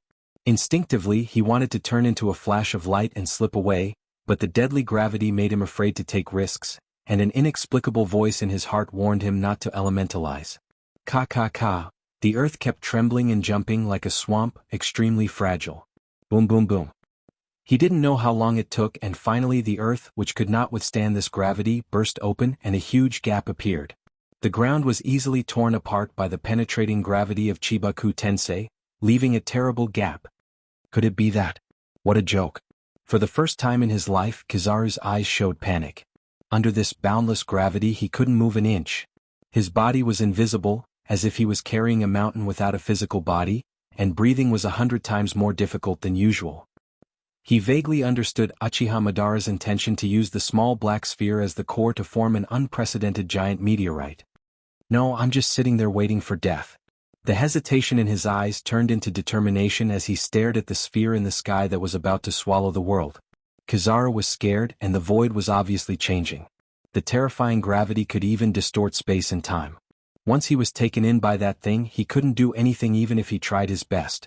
Without thinking, his body directly turned into a photon and whizzed out. What can you do under the gravity of Chibaku Tensei? Dustless, who was far away in Mariewa, sighed helplessly. Light was attracted by gravity. If Kizaru had been prepared in advance, he could have escaped, but he was unaware that he had been covered by gravity and was destined to be swallowed by Chibaku Tensei. The elementalized Kizaru not only did not escape the swallowing of Chibaku Tensei, but he was also quickly crushed by Chibaku Tensei. At the moment when he was about to be crushed, a little crystal mist suddenly appeared in the air. This is ice dregs? Dustless, who was controlling Uchiha Madara, was puzzled as he caught the falling crystal transparent body. Boom boom boom. The void flashed with a dazzling fire, and the broken walls immediately fell under the pull of gravity. Tendo Uchiha Madara turned his head slightly, and the figure behind him was looming in the smoke and dust. Rinnegan rippled. Far away in Mariewa, Dustless's doubts also disappeared. No wonder Sengoku called to deliberately test me. It turned out to be for this reason. It's a pity that he didn't wait for me, but he waited for Uchiha Madara. Dustless gloated with the corner of his mouth slightly raised. It's really unfortunate to meet two admirals, Tendo Uchiha Madara said with a headache. Others couldn't see the blurred reflection in the dust, but Uchiha Madara could see it clearly. His tall body was nearly 3 meters tall, not far from Kizaru's height. I don't hear any regret or misfortune in your tone. Please at least tell us your purpose for attacking the navy out of nowhere. At least we can give the fleet admiral an explanation. Akiji walked out of the smoke with a lazy face. His expression was sloppy, but his voice was extremely cautious. Before this, how did you know the weakness of Chibaku Tensei? Turning his head, Uchiha Madara asked with interest. Hearing this, Akiji shook his head and shrugged. It turned out to be Chibaku Tensei. Its power is as arrogant as its name. It's not a weakness. I was just taking a gamble. I couldn't just sit there and wait for death, so I directly attacked the Black Sphere. As for whether I could save Borsellino or not, it would depend on his luck. But now it seems like I made the right bet. Uchiha Madara heard this and nodded sincerely. The weakness of Chibaku Tensei was to attack the Black Sphere before it was formed, so Chibaku Tensei would collapse by itself. At the same time, golden photons condensed around Akiji. At first it was a little bit and then gradually increased, converging into a tall figure with the word justice clearly visible behind the white cloak. It was Admiral Kizaru, but because of the demonic scene just now, his face was a little pale and bloodless and he was still in shock. Presumably, it was the first time Kizaru had experienced such a horrible scene in recent decades. It's really unpredictable. The person I was waiting for didn't come, but it seems that I'm waiting for a more powerful person. Really, why are powerful enemies always on the opposite side of the marine? By the way, you haven't returned to the purpose of attacking the marine, Akiji asked while looking at Uchiha Madara's eyes. Dustless Mariehua's mouth curled into a smug smile. The person he was waiting for didn't come. He was afraid that he was talking about him, but unexpectedly he was waiting for Uchiha Madara. Reason? What reason do you need? When a pirate meets a marine or a marine meets a pirate, what reason do you think is needed to fight? What other reason do you think is needed? Facing the two admirals, Uchiha Madara replied calmly. His plain tone was exactly the same as the dialogue between ordinary people, maintaining calmness. In the eyes of Kizaru and Akiji, it was very strange. Don't say that they met two admirals at the same time. Even if they met one of them, the pirates often fled without fighting. Be careful, this guy is very evil, Kizaru said cautiously. What kind of ability does he have? Akiji asked, thinking of Madara's ability. Hearing this, Kizaru's face suddenly stiffened and he shook his head with a pale face, and then said in a half-joking, half-serious tone, maybe in the future there will be more devil fruit, and the ability user himself is this guy named Uchiha Madara. Chapter 710. Hearing Kizaru's words, Akiji's face changed slightly. Perhaps Kizaru was exaggerating, but he is also one of the most powerful people in the Marine headquarters. For Kizaru to say such words, it can be seen how terrifying Uchiha Madara is. Akiji was a little more wary of Madara. This yellow monkey is quite clever and has rich combat experience. He deserves to be a Marine admiral. Dustless, who was far away in Mariehua, nodded secretly. He just tried to use armament haki and it was easy and simple. Strangely, he couldn't control Uchiha Madara to use armament haki. It was the same as the original Naruto world. Dustless used the body of elephant turn technique, but he couldn't launch the ability of glint fruit. It's probably because of the different power systems of the two worlds. Uchiha Madara didn't touch armament haki, but it doesn't matter. Shaking his head, Dustless instantly understood the reason. His deep eyes were extraordinarily wise and confident. Even if Uchiha Madara doesn't use haki, if it wasn't for Akiji, the battle might have ended. It's strange that he can't use armament haki, but in any case, we have a great advantage. Akiji's surprise turned into relief. He never thought that Uchiha Madara wouldn't be able to use haki. This way the odds of winning are much greater. Logia users are the natural enemies of those who can't use haki. As soon as Akiji's voice fell, Uchiha Madara sneered. Arrogant words? A natural enemy of mine? So what if you don't use haki? Do you think I can't do anything to you too? His body full of black iron rods was oppressive and terrifying. In the dark, Uchiha Madara seemed to be emitting black gas behind him. Combined with the strange eyes, he was like a death god coming out of the underworld. It's actually very simple to deal with Logia. You don't necessarily need armament haki, other abilities will do. His hands quickly printed, and Uchiha Madara's mouth curved.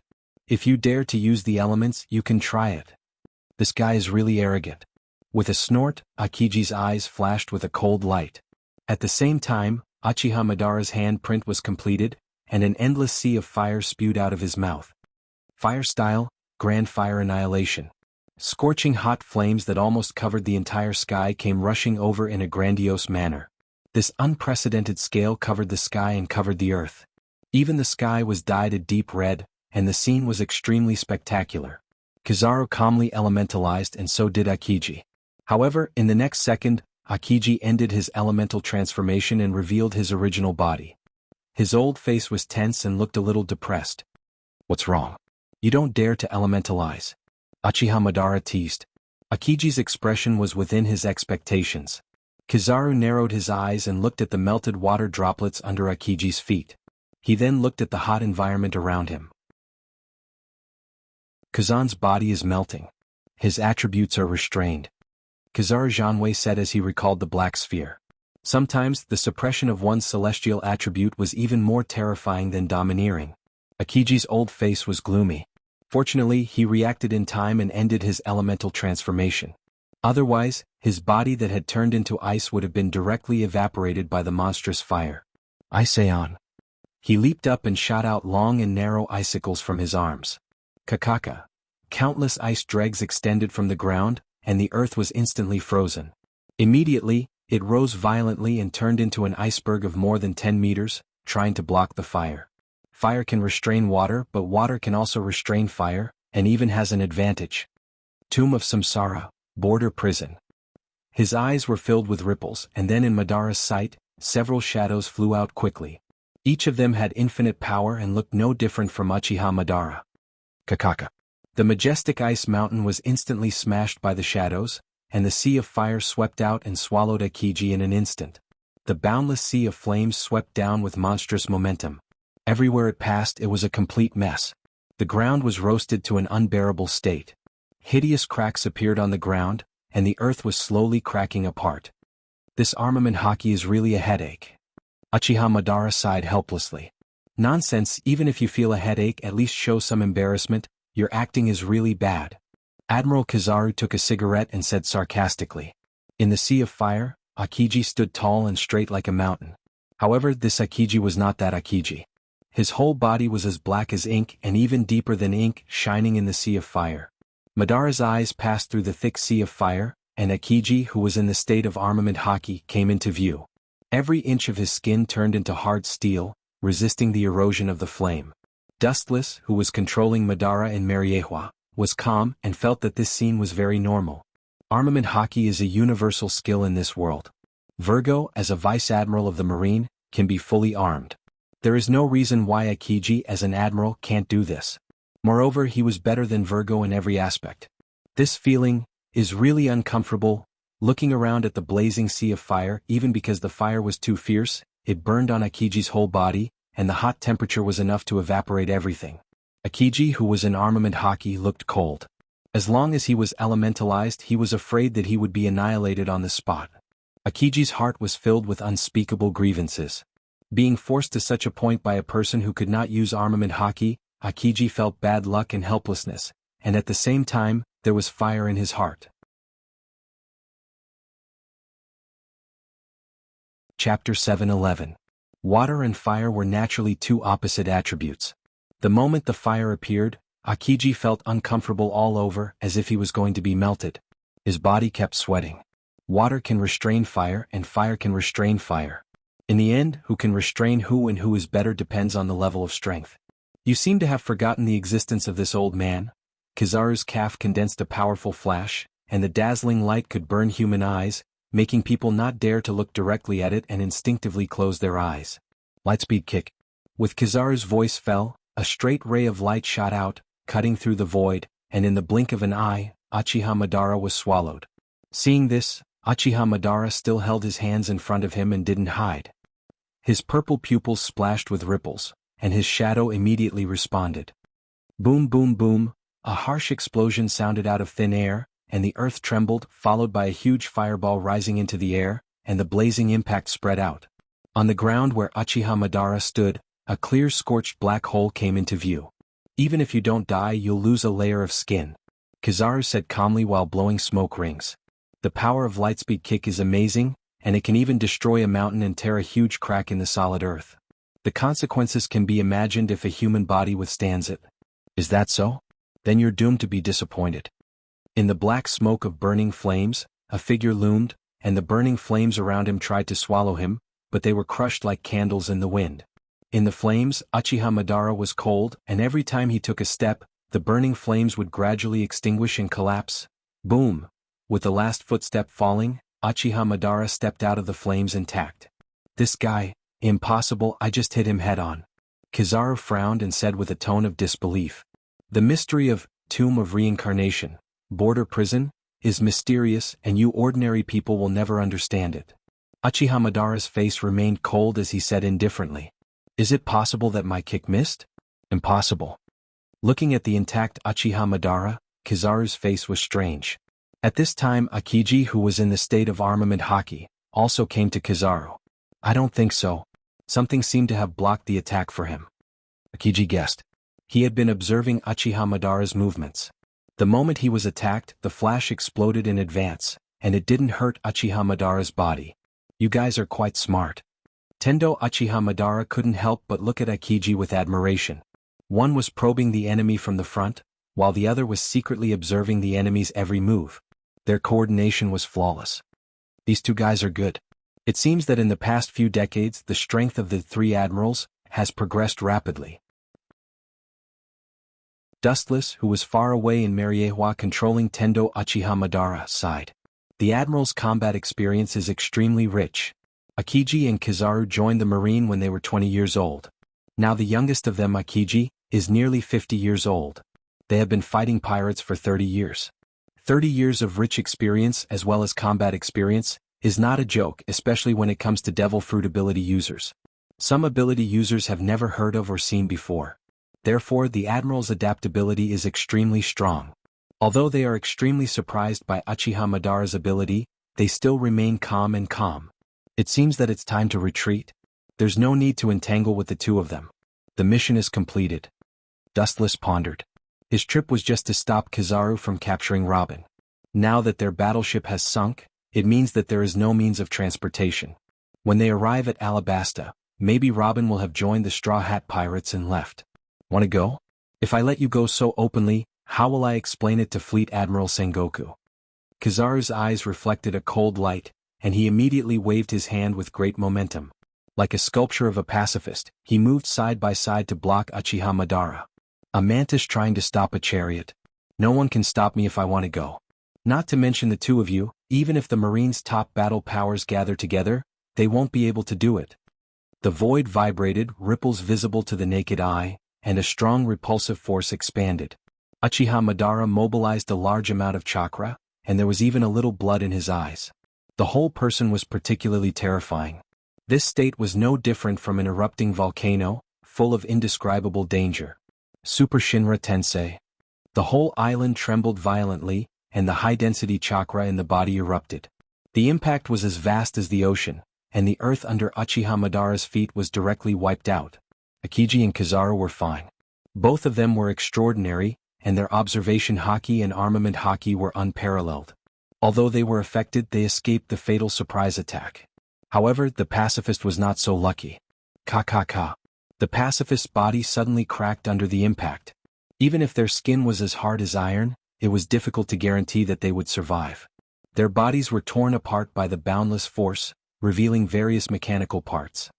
That Vegapunk is worthy of being a peerless genius. Uchiha Madara's eyes narrowed, and his anger converged. Although the modified pacifista's stats weren't as good as the original Bartholomew Bear in all aspects, its body's hardness had increased by quite a bit.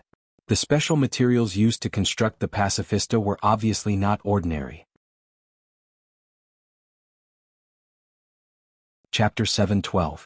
As far as the eye could see, the entire central area of the island had suffered an unprecedented impact. The earth had been flattened. The island had suffered a direct impact from the Super Shinra Tensei. The devastated island was a shocking sight, and the giant craters were obvious. This extremely large area of effect attack left everyone dumbfounded.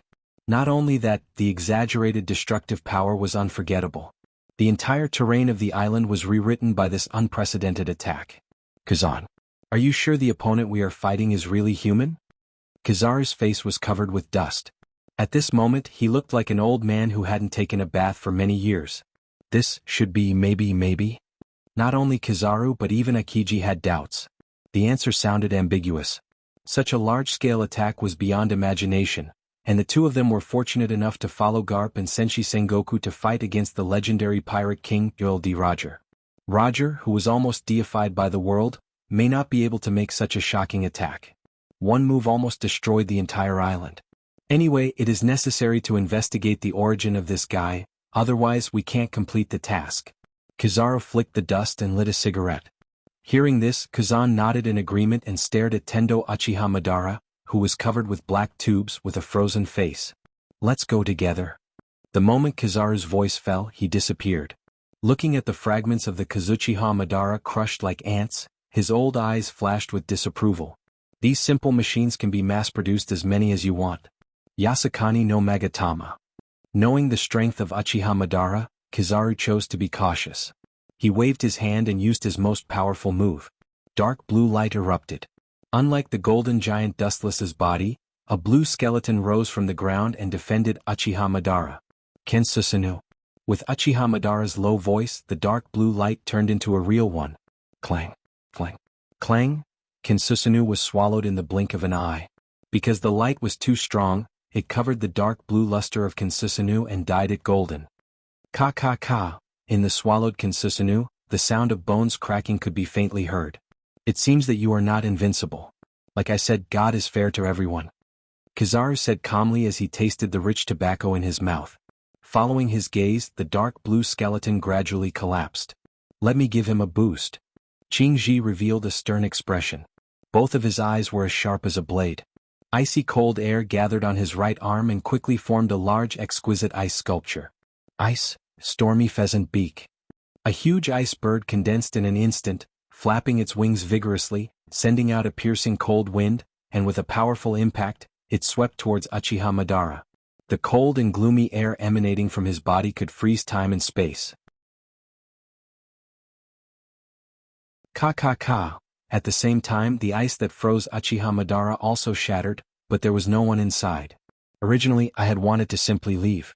However, it would appear that if I don't teach you two brats a lesson, you two won't let me leave unscathed. Tendo Uchiha Madara's voice became indifferent, and at the end of his words he disappeared. So fast. Seeing Tendo Uchiha Madara disappear in an instant, Kizaru and Kuzan immediately used their observation haki to perceive Tendo Uchiha Madara. Tsk. Let me see how much you, three great generals, have grown. Dustless Mariewa's face was full of playfulness, and he suddenly found that his boring life was a lot happier, and then he seriously controlled Uchiha Madara's movements. Unfamiliar the first time, familiar the second time. At first it was still not too familiar. But along with the passage of time, Dustless already became more and more proficient in using heavenly Dao spots. Found it? With a cold light in his eyes, his observation haki captured Uchiha Madara's murderous intent, and the air around his body quickly froze and turned into several sharp spears. Ice, double-thorn spear. Aiming in the direction of Uchiha Madara, it immediately whistled out mercilessly. Uchiha Madara's eyes narrowed slightly, and he noticed the ice spears shooting towards him. His sunken eyes rose, his hands slightly opened, and a perfect defensive circle suddenly formed. Shinra Tensei. The 360-degree defense was watertight, protecting Uchiha Madara. The space was tightly sealed and even the air was isolated.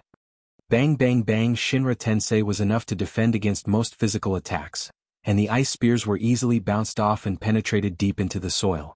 The sharp spears were hard to imagine, and they directly cut the ground. A normal human would have been sliced in half with just a light slash. Laser.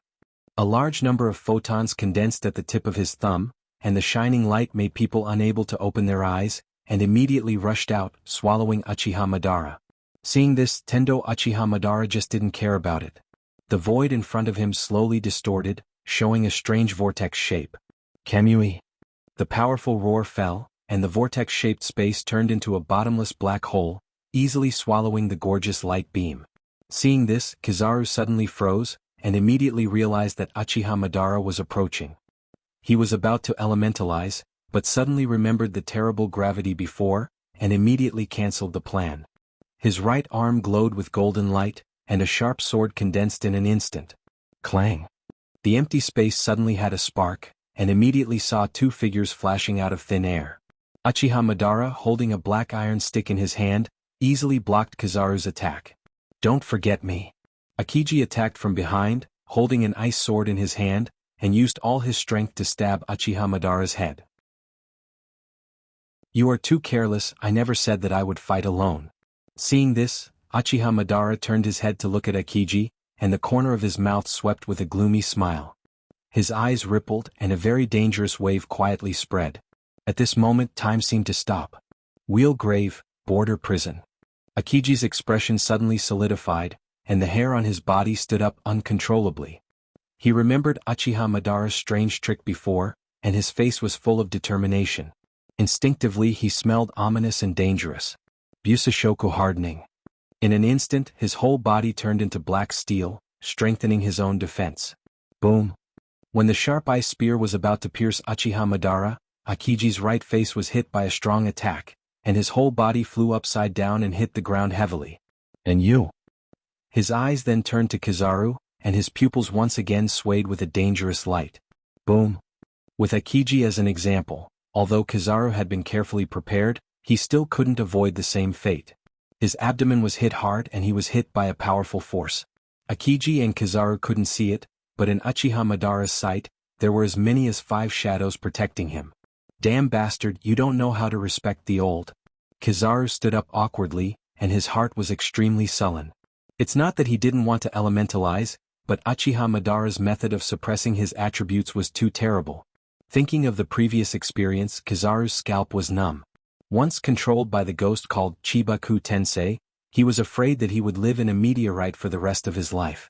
Akiji's old face was also ugly. He didn't dare to elementalize easily.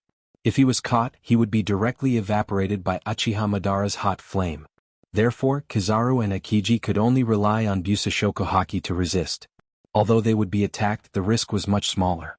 One wrong step and they may fall. "Now you should know what you and I are aware of." Uchiha Madara glanced at the two and whispered.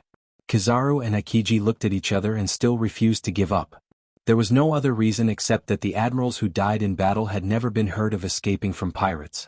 Otherwise they would have no face to return to the marine headquarters. This unequal war didn't end until late at night. Uchiha Madara still left safe and sound. Akiji and Kizaru couldn't stop him at all and could only watch. Dustless naturally wouldn't waste time with Kizaru and Akiji, because this was originally to stop Kizaru from capturing Robin. Destroying their battleship was actually the end of the matter. However, Kizaru and Akiji refused to let go, so he could only fight. "I guess there will be a bounty tomorrow," staring at the sea in the distance, Dustless said calmly. His performance was unusually indifferent, which was inevitable. Chapter 713. The bounty on a pirate is not only based on his own strength, but also an estimate of his future potential. Making the most comprehensive analysis, if the pirate is too dangerous, the marine may immediately destroy their high-end combat power. However, as for Uchiha Madara, it is estimated that no one can destroy him. Time passed unknowingly, and 2 days passed in a blink of an eye. On the magnificent sea, huge ripples appeared. Looking as far as the eye could see, several giant battleships slowly moved forward. This time, the Marine Fleet Admiral, Sengoku, and the Marine Hero, Garp took the lead. Can Kuzan and Borsellino be trusted, Garp? Thinking of the absurd rescue message 2 days ago, Sengoku still had deep doubts. In fact, I also think it's ridiculous. They are 2 admirals. Even if they are not opponents, they shouldn't be beaten to the point where they are about to starve to death. Garp said incredulously. They are admirals and they won't starve to death. Who knows? Anyway, we are almost there. Sengoku shook his head and smiled bitterly. He was leading the team in case of accidents, and even his old comrade Garp was involved. He was afraid that this was a trap against the marine. Uchiha Madara? When did such a guy appear in the world? This is a sign of the coming chaos. Sengoku looked at the distant sea, and his mood was particularly complicated. Powerful enemies always stand on the opposite side of the marine. 2 days ago, Kizaru Akiji and Uchiha Madara fought on the island. This island was extremely desolate, and there were abandoned rocks everywhere. Not to mention suitable prey, even flowers and trees were rare. The Marines' battleships were all sunk, and the food and water on board as well as daily necessities, all sank to the bottom of the sea, so Kizaru, Akiji and others were hungry for 2 days. There was no food on this desolate island, and the surrounding sea was extremely strange. Even fish were rare, so they could only endure 2 days of hunger. It's all because of that guy. He made me so embarrassed, hateful. On the reef, Kizaru looked decadent, and he cursed Uchiha Madara listlessly. At this moment, Kizaru was unbearable to look at. His clothes were ragged and there were burnt holes everywhere. His lips were all cracked and his eyes were sunken. Akiji beside him was not much better. He simply lay on the ground and took a nap. From his tired look, it was not difficult to see that Akiji was also very sad. It's reasonable to say that with an admiral's physique, even if they don't eat for a few days, it wouldn't be a big deal, but after fighting with Uchiha Madara for almost a day, both of them have already exhausted their physical strength. It's useless to complain. If we want to capture that man, at least the 3 of us have to go together. Akiji suddenly opened his eyes. His turbid eyes were full of tiredness, like an old man in his twilight years. His empty stomach was growling uncontrollably. The 3 of us? You mean to add Sakazuki? Kizaru was surprised as the scattered sunlight regained its brilliance. The 3 Marine admirals teamed up to deal with one person at the same time, even the current Whitebeard couldn't withstand it. Aren't you overestimating that guy? Kizaru frowned, expressing deep doubts about this. Hearing this, Akiji glanced at Kizaru, then stood up and looked at the spectacular sea in the distance. His voice was filled with endless sadness. The era in front of us is more chaotic than the era of the Pirate King. Akiji's face was complex as he said to himself with emotion. Countless pirates are fighting for hegemony, but there is only one position of the Pirate King. It's not difficult to see how bloody the sea will be in the future. Do you think that we have a chance of winning against that man named Uchiha Madara? Akiji turned his head and looked at Kizaru meaningfully. Hearing this, Kizaru was silent and after a long time he shook his head. After almost a day of confrontation, he and Akiji were suppressed. Uchiha Madara's performance was more like a test of the bottom line of Kizaru and Akiji's strength. Looking at the miserable island, Kizaru couldn't help but feel numb and cold sweat as he thought of Uchiha Madara's strength. Rumble? At this moment, Kizaru's stomach was also rumbling, and his old face was suddenly very embarrassed. At the same time, his heart was filled with strange emotions. The experience of these days was the biggest shame of his life. The 2 dignified admirals were forced to be so unbearable and hungry. Kizaru couldn't help but feel angry when he thought about it. Akiji didn't care about this. Perhaps the 3 of us together may not be the opponent of Uchiha Madara. He is too terrifying, and his strength has reached a point where we can only look up to him. Akiji said with fear. Ship. It seems to be a marine ship. The fleet admiral is finally here. Suddenly, Kizaru found a black dot in the distant sea, and the frustration on his face disappeared. Akiji nodded and looked at it. It was indeed a marine battleship. This time we lost face. As the highest battle power of the marine, we actually let the fleet admiral and Garp personally come to rescue us. Am I dreaming now? Kizaru said with a smile on his face. Akiji nodded undeniably. He also felt the same way. Sometimes he thought that this was a dream, but it was just a joke played by God. However, the flattened island, the crushed mountain, and the island where all the creatures were killed, obviously told Kizaru and Akiji that this was a cruel fact. Chapter 7:14. About half an hour later, the Marines' battleship finally docked on the shore. Fleet Admiral Sengoku and Vice Admiral Garp stepped onto the island and looked at the flattened island. Both of them looked at each other with astonishment. This attack seems to cover the whole island. After a moment of sluggishness, Sengoku, who recovered from his shock, said with a shocked face. It's not that he hasn't seen a large-scale attack, Kizaru belongs to that kind of attack, but it's the first time in his life to see such an exaggerated attack that flattened the whole island. Garp also nodded in amazement, his eyes were wide open and full of horror. He has fought with countless pirates, but he has never met anyone who can do such an exaggerated thing and change the geological structure of the entire island. Sorry, Fleet Admiral, we failed our mission. At this moment, Kuzan and Kizaru came side by side, with guilt on their faces. Their old faces were full of exhaustion, as if their souls had been taken away. Their eyes were dull and turbid. Seeing this scene, Sengoku took back the words he was about to say, and then waved his hand with great momentum, indicating that the two should go to the ship and rest for a while. From the wounds on Kizaru and Akiji's body, it's not difficult to see that they have experienced an unprecedented battle before. This world, there's another great person, Sengoku sighed. His complex tone was filled with endless sadness. Looking at the island that was almost dismembered, not to mention Kizaru and Akiji, even he had a feeling of soul trembling. Sengoku knew that the root cause of the failure of this mission was not Kizaru and Akiji. Sengoku, are you going to return empty-handed? Garp was surprised to hear the loss in Sengoku's tone. The Marine Fleet Admiral has always been the master of the hawk without seeing the rabbit. Asking him to give up the prey and return empty-handed is worse than killing him. The Uchiha Madara that Kizaru and Akiji talked about? Sengoku asked. Garp shook his head and said, I'm talking about that devil's child, Nico Robin. Aren't you going after her? Sengoku's old face suddenly collapsed and his tone was bad. If I knew the loss was so heavy, I wouldn't have taken Nico Robin. After that, Sengoku boarded the ship angrily. Garp's old face grinned as he looked at the fragments of the pacifists all over the place. He sighed and followed Sengoku's footsteps to board the battleship again. No wonder Sengoku was so angry. The two generals were beaten like rabbits. Even the newly developed humanoid weapon was crushed like an ant. It would be strange if he was happy. Time flew by and 7 days of effort quietly slipped through his fingers. The latest bounty list flowed out of the Marine headquarters and spread all over the world. Most of the names on the list were emerging pirates from all over the world, including Straw Hat Luffy.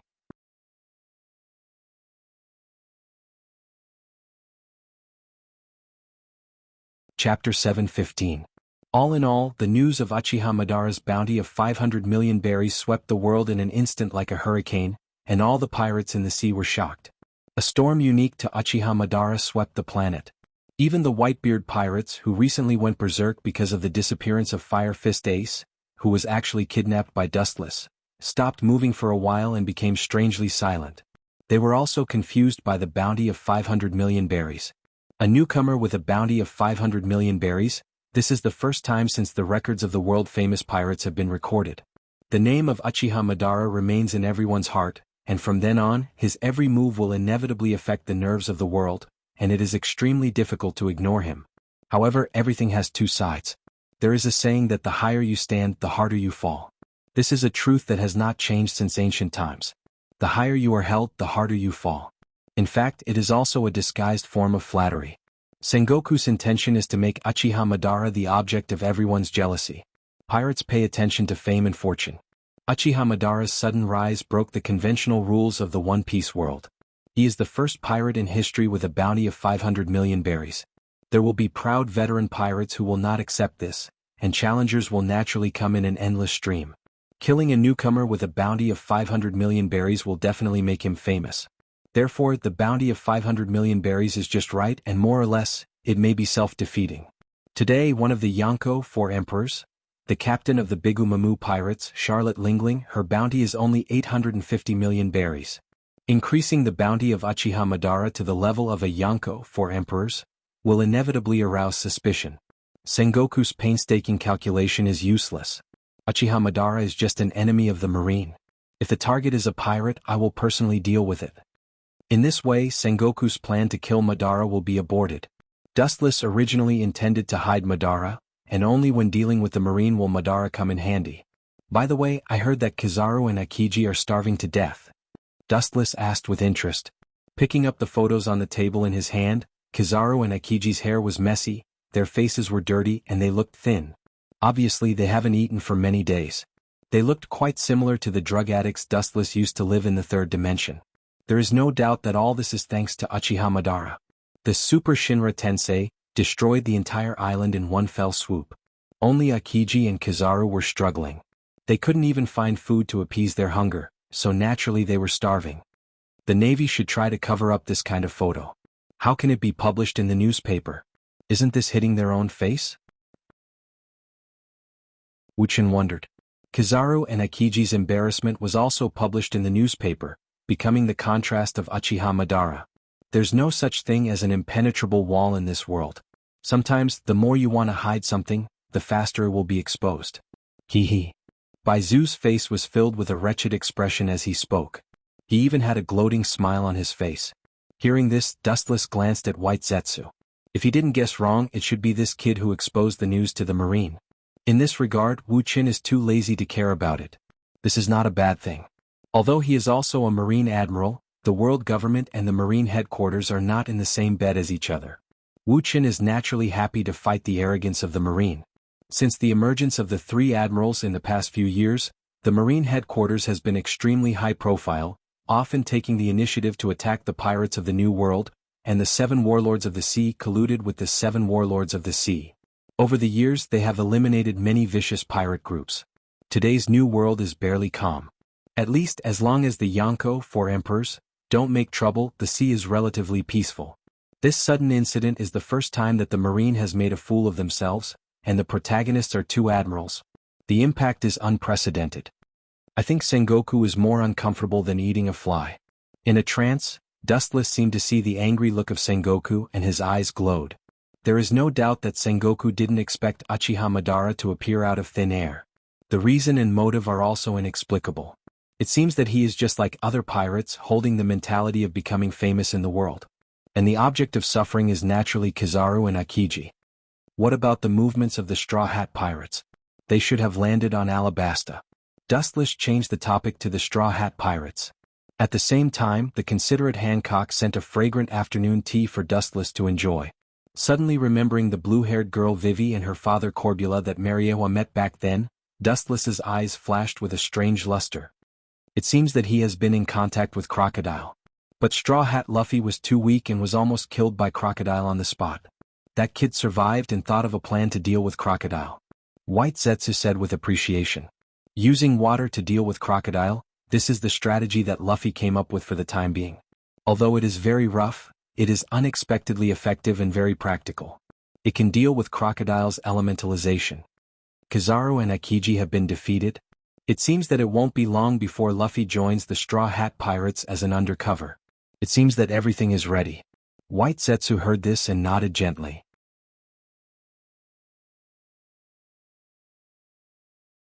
Chapter 7:16. In the Marine headquarters, in the solemn and sacred conference room, the atmosphere was heavy and the atmosphere was oppressive. It was hundreds of times more difficult to breathe than usual. Looking around, the whole conference room was full of stars, and the 3 admirals were all in the list, including Dustless, who was also sitting in his seat. Beside him were Garp and Vice Admiral Tsuru. However, unlike the past, Akiji and Kizaru both lowered their heads, like defeated roosters, drooping their heads without the glory of the past. Now because of them, the Marine has become a laughing stock. Sengoku's old face was dark and gloomy. He knew that the reason for the failure of the mission was not Kizaru and Akiji, but it was a fact that they failed the mission. Sengoku was also not tolerant. As the highest general of the fleet admiral, he must be clear about public and private affairs. If he should be punished, he must be fair. Therefore, Kazan and Borsellino were both reprimanded, and their salaries were reduced for several years. There is no need to think about it, these are all for others to see. As an admiral of the Marine, naturally he can't dismiss them. After all, they are the highest combat power of the Marine. Boom! At this moment, a dull roar, accompanied by a blazing heat wave spread out. Looking up, Akainu's magma fist smashed the table in front of him. Crocodile, that bastard! He has violated the original agreement and stood on the opposite side of justice. I suggest that his position as Shichibukai be revoked immediately and send troops to clean him up immediately. There is no impenetrable wall in the world. Perhaps others don't know the purpose of Crocodile, but the high-level Marine officials present know it in their hearts. When Crocodile took in Nico Robin, it happened that Robin's whereabouts were suddenly exposed. Sengoku originally planned to arrest Nico Robin immediately, but he was surprised to find that Crocodile recruited her. This has indirectly touched the bottom line of Sengoku's tolerance. Shichibukai can be lawless, but there is a limit. Without thinking, Sengoku knew what Crocodile was thinking. What if the ancient weapon was taken away by the ambitious Crocodile? That's for sure. He has already violated the taboo, so he must pay the price. Sengoku's tone was extremely hoarse, and his calm eyes flashed with scarlet violence, showing the courage of a Marine Fleet admiral. This is Crocodile's own destruction, and he will not be merciful. Not only that, he had to deal with this ambitious insect immediately. Immediately issue an order to the world to revoke the position of Crocodile's Shichibukai. Sengoku stood up and wrote quickly. He wrote a simple order quickly and handed it to his assistant beside him. Then he looked around. As for the candidate to suppress Crocodile, because of Uchiha Madara, his heart is still in a mess. His strength is unprecedented, and the Admiral doesn't seem to be able to deal with it. The righteous sinner shall be, this time I will complete the crusade against Crocodile. Akainu was filled with righteous indignation and was about to take the initiative to accept the task. A light, lazy voice was issued in advance. It was very simple but unquestionable. You are so diligent. It's strange, did the sun come out from the south? Garp looked at Dustless beside him in surprise and said that he looked out of the window to see if the sun came out from the south. Not only Garp, but all the Marine executives looked at Dustless in surprise. He is the most lazy in the Marine. Now he is so diligent, which is really incredible. Dustless glanced at the old guy and immediately looked at Sengoku on the main seat. In that case, the task of suppressing Crocodile will be handed over to you. After a long silence, Sengoku rationally decided. Even if the mysterious Uchiha Madara appears again, Dustless's strength is enough to deal with him. Even if he can't beat him, he should be able to escape. Sengoku, this old guy. Forget it, it's better for me. Crocodile, your task is over and it's over. With a sinister smile, Dustless has sentenced Crocodile to death in his heart. At the beginning he just used him. Now that the purpose has been achieved, the people who should shut up must shut up forever. No matter what, we have to arrest that guy immediately. With a cold light in his eyes, Sengoku's tone was resolute. Being slapped in the face, naturally he has to double back. Revenge has always been the principle of Sengoku. No problem, Dustless smiled confidently, his light laughter was full of casual, as if it was not worth mentioning. He naturally knows why Sengoku is so anxious. The real reason is estimated to be to make an example of Crocodile, the 7 warlords of the sea, to deter pirates. Humph. Looking at Dustless with dissatisfaction, Akainu immediately sat down. Since Dustless chose to take the initiative to attack, there is no role for him. The strength of the two sides is completely different. The giant elephant can easily step on a small mouse. Sengoku nodded. Although he was also very puzzled, he did not ask much. Anyway, the main thing is to catch Crocodile, the mastermind. Catch him? It's better to send him to hell. That eyesore of a fly should have died more than 10 years ago. With a cold mist on his face, Dustless has decided to kill Crocodile directly. He will definitely die. If he is handed over to Sengoku, he may make a boring public execution. Chapter 717. Crocodile painstakingly looked for Pluto to deal with Dustless. For such an ambitious enemy, Dustless used to let him live for more than 10 years. Now that the time has come, he will never tolerate him. I promise to complete the task. Saluting Sengoku, Dustless smiled and promised. When Sengoku saw this scene, he felt strange. He didn't know why, but he always had a strange feeling in his heart. Not only Sengoku, but other marine generals also stared at Dustless. They always felt that his words were insinuating and had other meanings. After a few words of greetings, the hours-long meeting ended. Time flies, and in a blink of an eye, 3 days passed. Although Sengoku asked to arrest Crocodile as soon as possible, it was easier said than done. The journey to Alabasta alone took 7 days. Moreover, due to Wu Chen's deliberate procrastination, he still hadn't left the military headquarters even after 3 consecutive days. Is your justice so sluggish? How dare you? On the seaside of Marin, Dustless leisurely basked in the sun. His personal maid Hancock also followed this time, standing quietly beside Dustless, waiting for orders. A group of marine bosses stood around, staring at Dustless with dissatisfaction. This guy has been basking in the sun for 3 days and even brought his maid. Where did he come to perform a task? Obviously he came to show off his superior life. The hot-tempered Akainu couldn't hold back his temper. Although he had been beaten by Dustless, he couldn't help but ask, "Your justice is too slow. In that case, let me deal with Crocodile." Dustless glanced at him faintly, then took the goblet handed by Hancock and drank the red liquid in the cup. "I'm waiting." Dustless stared deeply into the void in the distance and whispered, "Waiting?" Hearing this, all the Marines were stunned and looked at Dustless. Dustless was too lazy to explain to this group of people. He closed his eyes and leisurely basked in the sun. Luffy and Crocodile were already fighting. He just needed to pick up the ready-made Crocodile. He couldn't run away anyway. In just 3 days after the debut of Uchiha Madara and the 500 million berries bounty on his head, another piece of news that shook the world came out. Crocodile was removed from the title of 7 Warlords of the Sea. Everywhere in the 4 seas as well as the New World were extremely shocked. The Marines seemed to have been injected with chicken blood in the past 2 days, and all kinds of actions were confusing. Alabasta, the sky was filled with yellow sand. Because of Crocodile's secret interference, the Miracle City, which was originally born in the desert, was filled with wind and sand. It was a scene of doomsday full of desolation. On the city wall, a tall man with a cigar in his mouth, his eyes were deeply sunken, his face was full of vicissitudes, he was wearing a black trench coat, and there was a scar on his face. President, it seems that our goal has been exposed, it is better to retreat temporarily. Next to Crocodile, a slender young woman suggested. Looking closely, it was Nico Robin, but because Crocodile's back was to her, he didn't see the contempt and disapproval in Robin's eyes. Crocodile was unmoved. Now that he has been exposed and the title of 7 Warlords of the Sea has been exploited, he can't give up the current plan. That man? Her eyes were empty and Dustless's back appeared indifferently in her mind. Robin's eyes were full of unshakable firmness. She secretly said in her heart, "He will be able to bring my mother back to life." Wandering in the outside world for many years, Robin has been performing tasks according to Dustless's instructions more than 10 years ago, and every time she can turn danger into safety. It's like God can predict the future. Thinking of Dustless's incredible prediction ability, which was almost 100% accurate, Robin's heart was beating uncontrollably with a thump-thump-thump sound. Her breasts were also undulating. If you can predict the future, then it must not be difficult to bring the dead back to life. Her eyes were full of fanatical flames.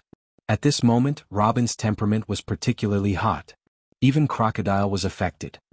He suddenly turned around and looked at Robin in surprise. "What's wrong?" Hearing this, Robin was stunned and then instantly restored her former calmness. "I think it won't take long for my dream to come true, so I'm happy." "Yes." Crocodile's eyes also glowed from blankness, looking at the distant sky with strong confidence. It's just that he didn't catch the fleeting sarcasm in Robin's eyes. In the dark, Crocodile seems to have dreamed of controlling ancient weapons and sweeping the world. Of course, there is also Dustless's appearance of fleeing. Rubber pistol. At this moment, with a loud shout, a fist rose from the ground, extended without limit, and smashed directly from the bottom of the tower. "That kid is not dead yet, forget it, it's not too late to kill you this time." Crocodile looked down at Luffy and others under the tower with a contemptuous smile at the corner of his mouth. Looking at the incoming fist, he was even more disdainful. "I can elementalize. How can this kind of casual attack be possible?" The arrogant laughter didn't stop and Crocodile was ruthlessly smashed. Looking closely, Luffy's rubber fist was dripping with water. Chapter 7:18. Robin looked at Crocodile with pity, and her beautiful eyes were somewhat sympathetic. This idiot seems to think that only armament hockey can subdue him. Crocodile, who was caught off guard by Luffy, fell to the ground like a meteorite, splashing a lot of dust. Because he didn't react in time, his face was covered with dust. "Bastard, a half-baked person who can't use armament hockey can touch my body? Is this water?" His face suddenly solidified and he touched the water stains left on his wound. Crocodile was stunned and his mind was blank for a while. Such a strange situation is the first time he has encountered it. "President, be careful of that rubber kid."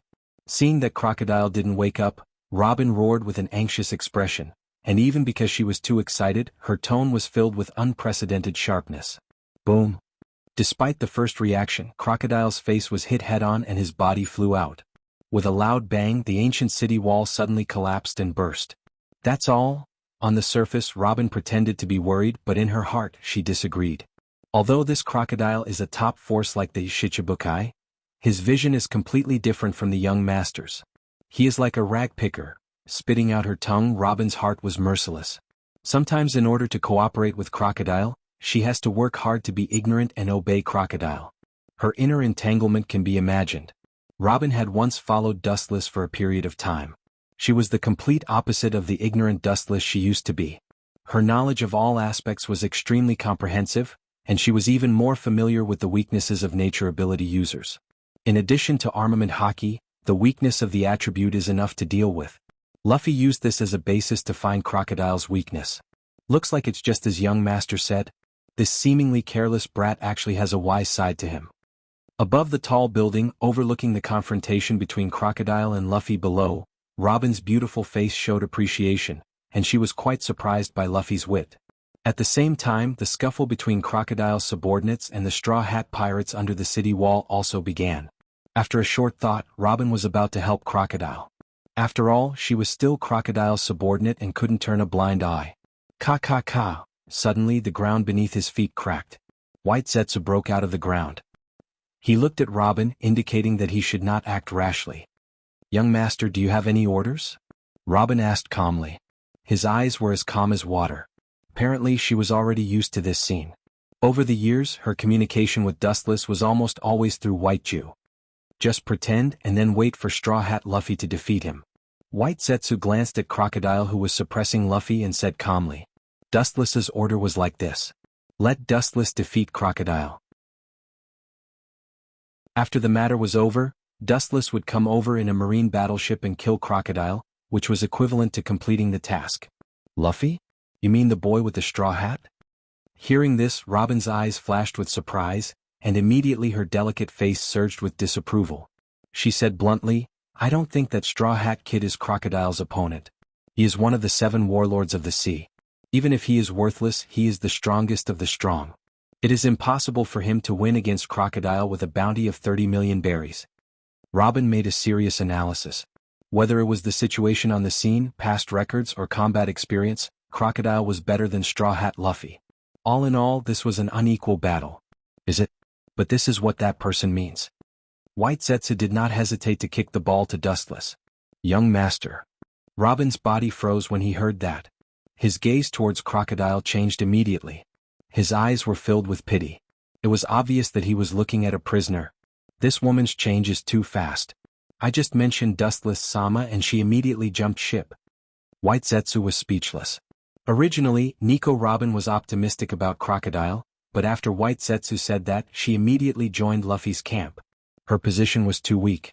Although I don't know why the young master is so optimistic about Straw Hat. But in the past 10 years, the young master's predictions have never been wrong, so it should be true. She put down the straw hat, and her eyes were full of firmness. In short, just let nature take its course. When Luffy defeats Crocodile, you can use the Den Mushi to notify me. His voice fell, and without waiting for Nico Robin to make any response, White Zetsu's body drilled into the ground again, and like a ghost, he disappeared without a trace. Seeing White Zetsu disappearing like a gopher, Robin chose to respect Dustless's will. Now, in her world, the only living person is Dustless, omniscient, omnipotent supreme existence. Sometimes, when she thought of Dustless's incredible prediction ability in the past, Robin would be more excited than ever, like a crazy fanatic. After all, predicting the future is a divine stroke, and Robin's blind worship is pardonable.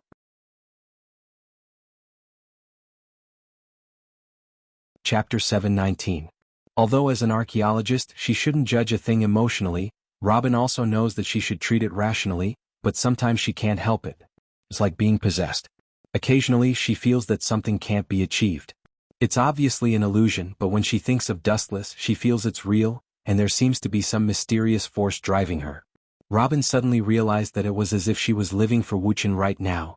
Really? No wonder Hancock can't leave the young master. Robin couldn't help but feel speechless. She and Dustless rarely met, but in her mind, Dustless's figure often floated. Hancock and Dustless get along with each other day and night, and this experience is probably more clear and obvious. For Hancock and Robin, Dustless has penetrated into their hearts and left an indelible impression. That is, everything about Hancock and Robin has been deeply rooted in their minds. Just like Hancock as a maid, the essence of her existence is to serve Dustless, and so is Nico Robin. Time flew by, and when they realized it, it was already 10 days later. On the blue sea, huge waves swallowed the surrounding sea at an extremely fast speed, rolling up even bigger waves. Battleships with the Navy flag cut through the thistles and thorns and sailed rapidly on the sea. And the destination was Alabasta. Crocodile escaped. The Marines there are useless, but this is just right. On the spacious deck, Dustless sat leisurely in a chair, looking comfortable with his legs crossed and shaking his right foot from time to time. His expression was full of laziness and enjoyment. Hancock beside him was peeling grapes seriously, and the person talking to Dustless was Nico Robin in Alabasta. The content is very simple. 9 days ago, as Dustless had predicted before, Luffy, who was in a small universe, successfully defeated Sand Crocodile. Including his subordinates, they were all defeated by the Straw Hat Pirates. And because the previous fleet admiral deprived him of the title of Shichibukai, the defeated crocodile has been handed over to the local marine by the Alabasta royal family. However, perhaps because God took care of Crocodile just yesterday, the insidious and cunning Crocodile escaped. This time, Crocodile didn't rescue his former subordinates, and only Robin followed Crocodile to the end of the world. Because of Robin's obedience to Dustless, she was not caught by the Straw Hat Pirates. She had been secretly watching the situation. When Crocodile jumped out, Robin continued to follow him, or it could be said that she was monitoring him in disguise. Sometimes some smart guys always do stupid things that make people laugh. That guy. He gave up the opportunity to step into heaven, instead he stepped into hell. Stupid. Nico Robin on the opposite side of the den Mushy frowned slightly. She couldn't understand Dustless's words because Crocodile had escaped. Because of my delay. Sengoku has sent Kazan to meet Crocodile in advance. If he can be caught, with Kazan's character he will definitely be locked and impelled down to save his life. It's a pity that Crocodile escaped. If he killed him, it would be his own fault. Dustless explained sarcastically. Some people always think that they like to be self-righteous, but in the end they lose their lives in vain.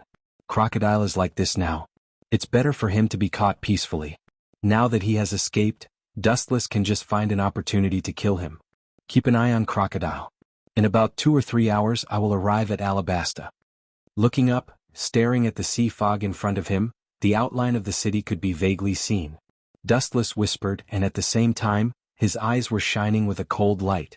If Crocodile makes an unwise move, some of his unexpected moves, you will kill him instead of me, Robin. Dustless is still on his way to Alabasta, and compared with the diligent Akiji he is too far behind. At this moment, Akiji is probably in the palace of Alabasta, drinking afternoon tea with King Corbula. No problem, master. Robin in front of the den Mushy vowed with a charming smile on her face. After following Dustless for a while, her strength is definitely not worse than Crocodile. Even in some aspects, after Dustless's guidance, she is better than Crocodile. Even if her combat power is not as good as an admiral of the marine, it is enough to deal with people like Crocodile, not to mention that he is now a stray dog. Be careful. This time, Kazan secretly lurked in Alabasta. It should be secretly arranged by Sengoku. If it wasn't for White Setsu's clone accidentally meeting him, I would have been kept in the dark. Dustless said. He is naturally not afraid of Akiji, but Robin is different. Immediately they chatted casually. Dustless hung up the den Mushy, put the peeled grapes in his mouth, and sat on the couch to cultivate. Sengoku is really despicable. Dustless muttered to himself while looking at the void in the distance. The task is unpredictable. Maybe Uchiha Madara will come back to attack. Therefore, Sengoku arranged for Dustless to go to Alabasta, and Akiji secretly lurked. It is estimated that he wants to use Dustless to attract Uchiha Madara's attention. Unfortunately, he didn't know that Uchiha Madara was just a clone controlled by Dustless.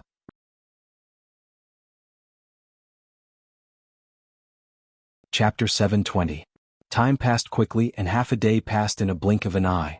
Alabasta used to be an oasis in the desert with charming scenery, and Cobra was also a rare king with a conscience, and the whole country showed a prosperous state of development. However, as it was targeted by Crocodile, it gradually declined and then collapsed. This group of guys, really, if the sky falls down the tall will hold it up. The wind was blowing and the cold wind was sweeping, mixed with dense sand, and suddenly a sigh of frustration, full of helplessness and unprecedented headache, seemed to be quite annoyed and depressed. Looking closely, there were a considerable number of Marines stationed here, and the person who made the sigh was Admiral Akiji. Admiral Kazan, Crocodile is a pirate, and the direction of his escape is estimated to be the sea. Why don't we inform the Marine fleet in advance to catch him? A military officer carefully suggested, as he didn't keep an eye on Crocodile, and the kid escaped. Hearing this, Akiji turned his head and looked at the military officer. His eyes flashed with disapproval, and then he shook his head decisively. Crocodile was a veteran pirate. It was impossible for him to make such a common-sense mistake, and almost all of his subordinates were caught, and the probability of him leaving by ship was temporarily zero. These fools really can't be counted on. Looking around, Kazan couldn't help but sigh. These people live on land all year round. To some extent, they are more like the army and they are not skilled in fighting on the sea. Looking carefully, Akiji's face was haggard, and his eyes were abnormally cloudy, giving people the feeling of a candle in the wind. These days were like years for him, and the most unfortunate things in his life seemed to have happened during this time. At first he was molested by Uchiha Madara, and then Crocodile escaped. What made Akiji speechless was that he wanted to capture the Straw Hat Pirates as an atonement, but the result was that Crocodile escaped.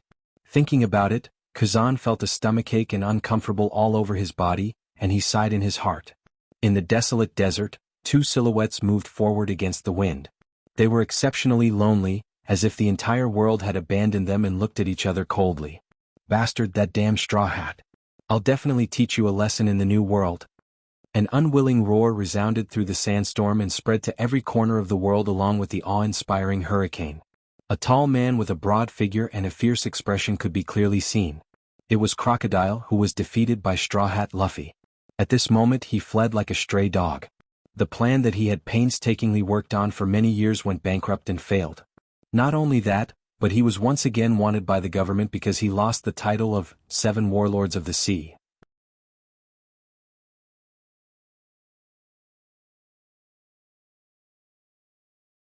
Chapter 721. Dustless's appearance immediately aroused Crocodile's vigilance. He stared at Dustless with cold eyes, and his whole body was uncontrollably erect.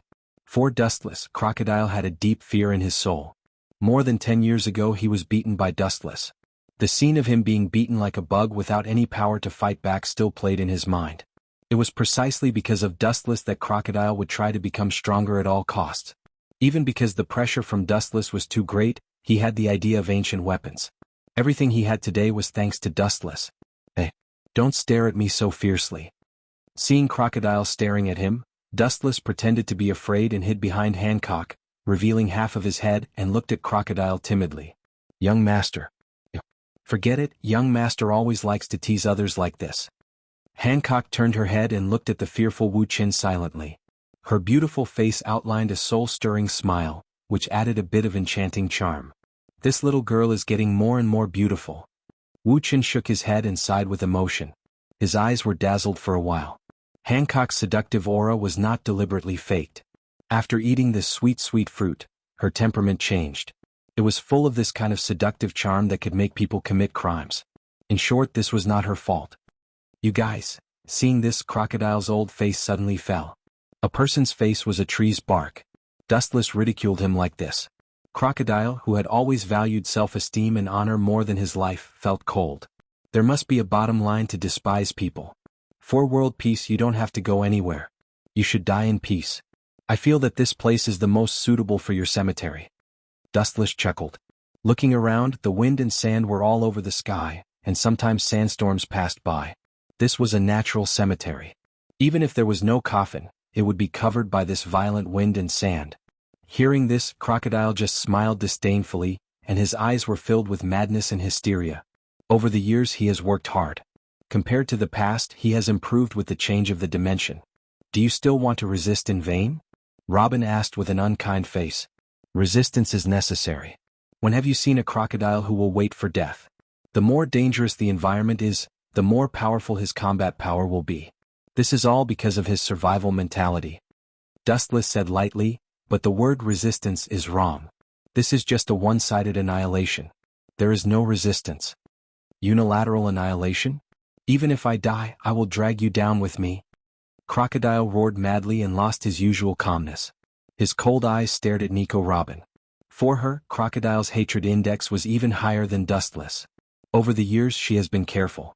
She did not expect to be defeated by a former subordinate. This made his proud heart unbearable. You can't even deal with a guy like Straw Hat Luffy. I advise you not to resist the young master, and let your head be taken off and die peacefully. Robin said coldly, her words full of murderous intent. You called him young master? Pointing to Dustless, Crocodile asked with a pale face. Only then did he suddenly realize that this deserted desert was led by Robin. Now it seems that he has become a turtle in a jar for Dustless. And Dustless can appear in this desert, indicating that Robin and Dustless have passed through in advance. I have treated you well, why did you betray me? Crocodile's eyes were locked on Robin as he gritted his teeth and asked. Even because of excessive anger, his mouth was full of visible blood. Everyone hates traitors the most. Boring. Dustless couldn't help but shake his head. In his eyes, this is just a manifestation of dispelling fear. Now that he is in a desperate situation, pirates like Crocodile have a fear of death. He hasn't completed his mission yet. How can he be willing to die? Dustless doesn't care about Crocodile. This kind of small character is not worthy of him to do it himself. He just gave Robin and Hancock a look. This means that Hancock and Robin should solve it. The two women looked at each other and didn't talk nonsense. They turned into a hurricane and roared out. The target was Crocodile. For Dustless's orders, they will follow them like God's orders. At the same time, there are amazing changes on the other side. Although Akiji carelessly let the Straw Hat Pirates slip away, he accidentally heard the traces of Robin and Crocodile and quickly took a group of Marines to the desert where Dustless and others were. As for who told Akiji, it was a passerby. Crocodile, a famous pirate in the world, has been talked about by the world for decades, and he has recently become the hero who saved Alabasta. It's hard to forget him. After Crocodile's conspiracy was exposed, he became the collective enemy of Alabasta. Everyone wants to get rid of him. Seeing that the admirals are looking for him, naturally they will not hide it. Water can carry a boat or overturn it. Crocodile tried to use these civilians, and these people are enough to drown him.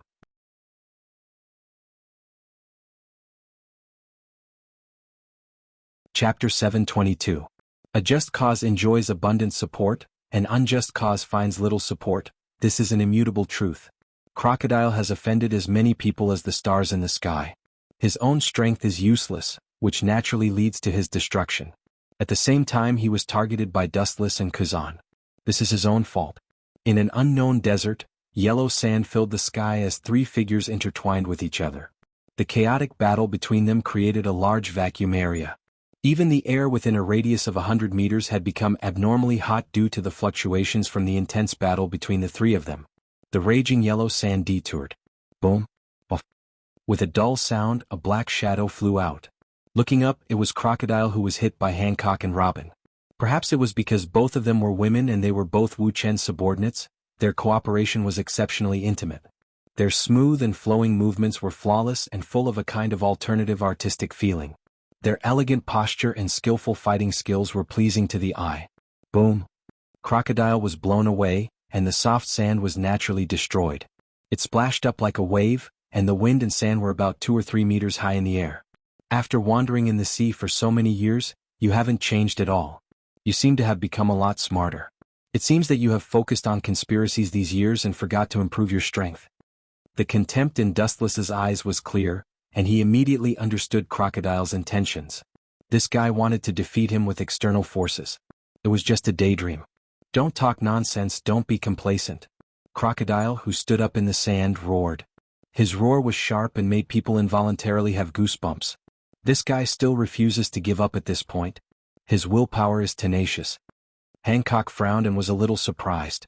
Robin also nodded undeniably. She had been undercover for many years. She knew that Crocodile's will was comparable to steel. If she wanted to completely destroy him, she must have enough strength. Following their line of sight, Crocodile was dripping with blood. His whole body was filled with a strong smell of blood. His bones were also showing signs of being dented. This was all thanks to Robin and Hancock. Dustless would instruct the two women when he had time. Especially his personal maid, Hancock, was the most amazing. She was even able to fight with the generals. Robin was not as good as Hancock, but her strength was infinitely close to that of an admiral. Crocodile's disadvantage was extremely obvious. Now that the two women joined forces, they were inevitably humiliated and beaten. Even so, the dignity of a great pirate still supported Crocodile's will. Crocodile did not give up. What a stubborn fool. He should have just surrendered. Why did he have to end up like this? It's useless to resist. In the end, he still can't avoid the fate of death. Wu Chen didn't understand and was puzzled. The current Crocodile was completely showing off his courage. Venting his anger in vain was just a manifestation of his powerlessness. It was just a deathbed struggle. According to the current situation, Crocodile, who was at the end of his rope, was still planning to turn over a new leaf. Desert storm. Seeing the opportunity, Crocodile's eyes emitted a cold light. He waved his hands and a raging hurricane rushed out of his hands. Because this place was a desert, it had a geographical advantage. This high-density sandstorm seemed to have eaten hormones and instantly expanded dozens of times, turning into a hurricane that swept away the world. Whiz whiz whiz, the hurricane rotated at high speed like a divine pen, and the sharp storm that was thrown out was as sharp as a knife, and the sand that was affected would show a long and narrow knife mark. However, this destructive storm passed quietly from the side, avoiding Robin and Hancock. The target of the attack was Dustless, who stood indifferently behind them. "You are not here to sightsee, and you are not here to see me make a fool of myself. Fight seriously." Crocodile shouted loudly, and then suddenly waved his big hand. The sandstorm rotated several times faster, and the range was the same. In the blink of an eye, it expanded more than 10 times. It directly swallowed Dustless into his stomach. "Master!" Robin and Hancock saw this scene and screamed out in worry. They did not expect Crocodile to be so despicable and cunning. He ignored the existence of the two of them and directly attacked Dustless. "This is a big gift I prepared for him, no need to thank me." Ah! Crocodile was overjoyed and laughed crazily. However, at this moment in the center of the hurricane, a golden halo suddenly rose and Dustless's voice was heard. It was as plain as water, but it sounded harsh to Crocodile. "To be fair, after so many years, you can still think about me all day and prepare a big gift for me. I am very happy. But you actually used such a vulgar move that can be destroyed with a wave of your hand. You are as ignorant as Mariewa's brat back then. 10 years have passed in the blink of an eye. The insignificant insect of the past has become a giant in the ocean, yet you are still so unbearable." Ao ao ao ao. In the storm, a terrifying roar came out as if an ancient god had broken out of the seal, roaring unscrupulously and full of joy. Then, in the tornado-shaped sandstorm, a mighty giant could be vaguely seen. The ferocious Tengu armor was clearly visible.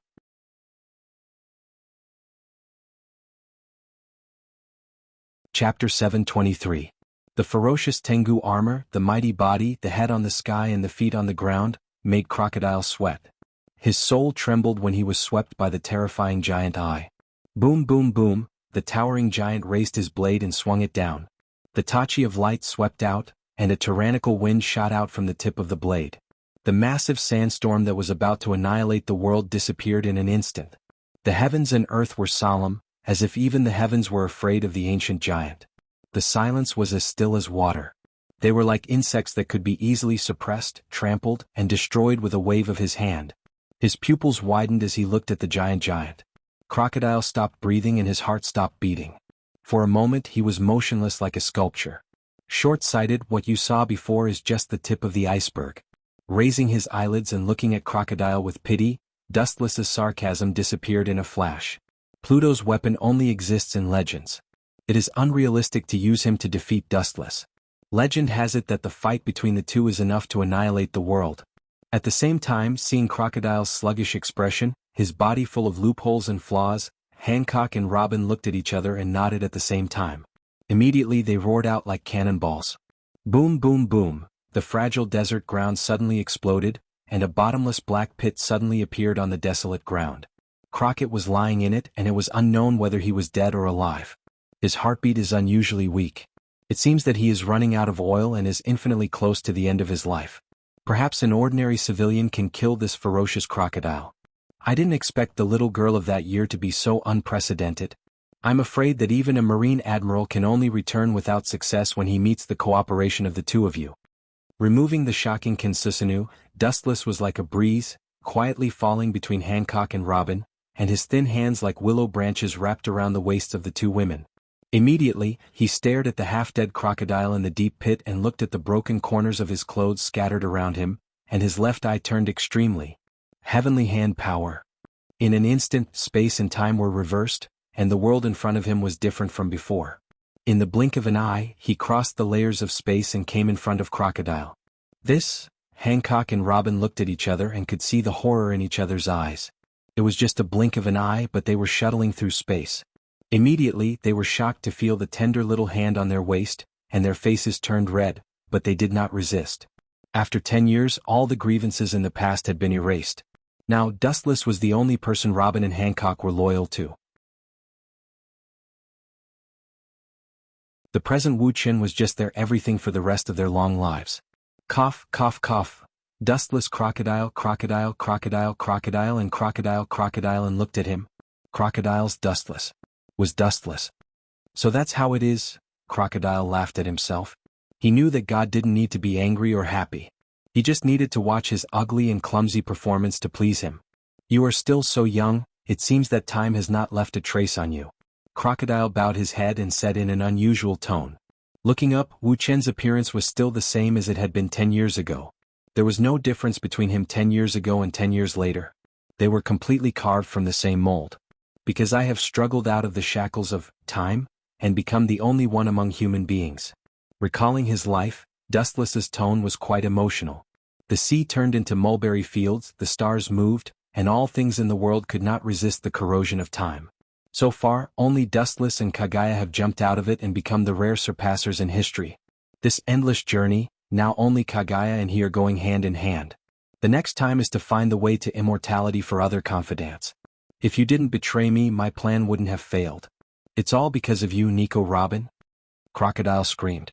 Due to his excessive anger, his pale face regained its rosy color before his death.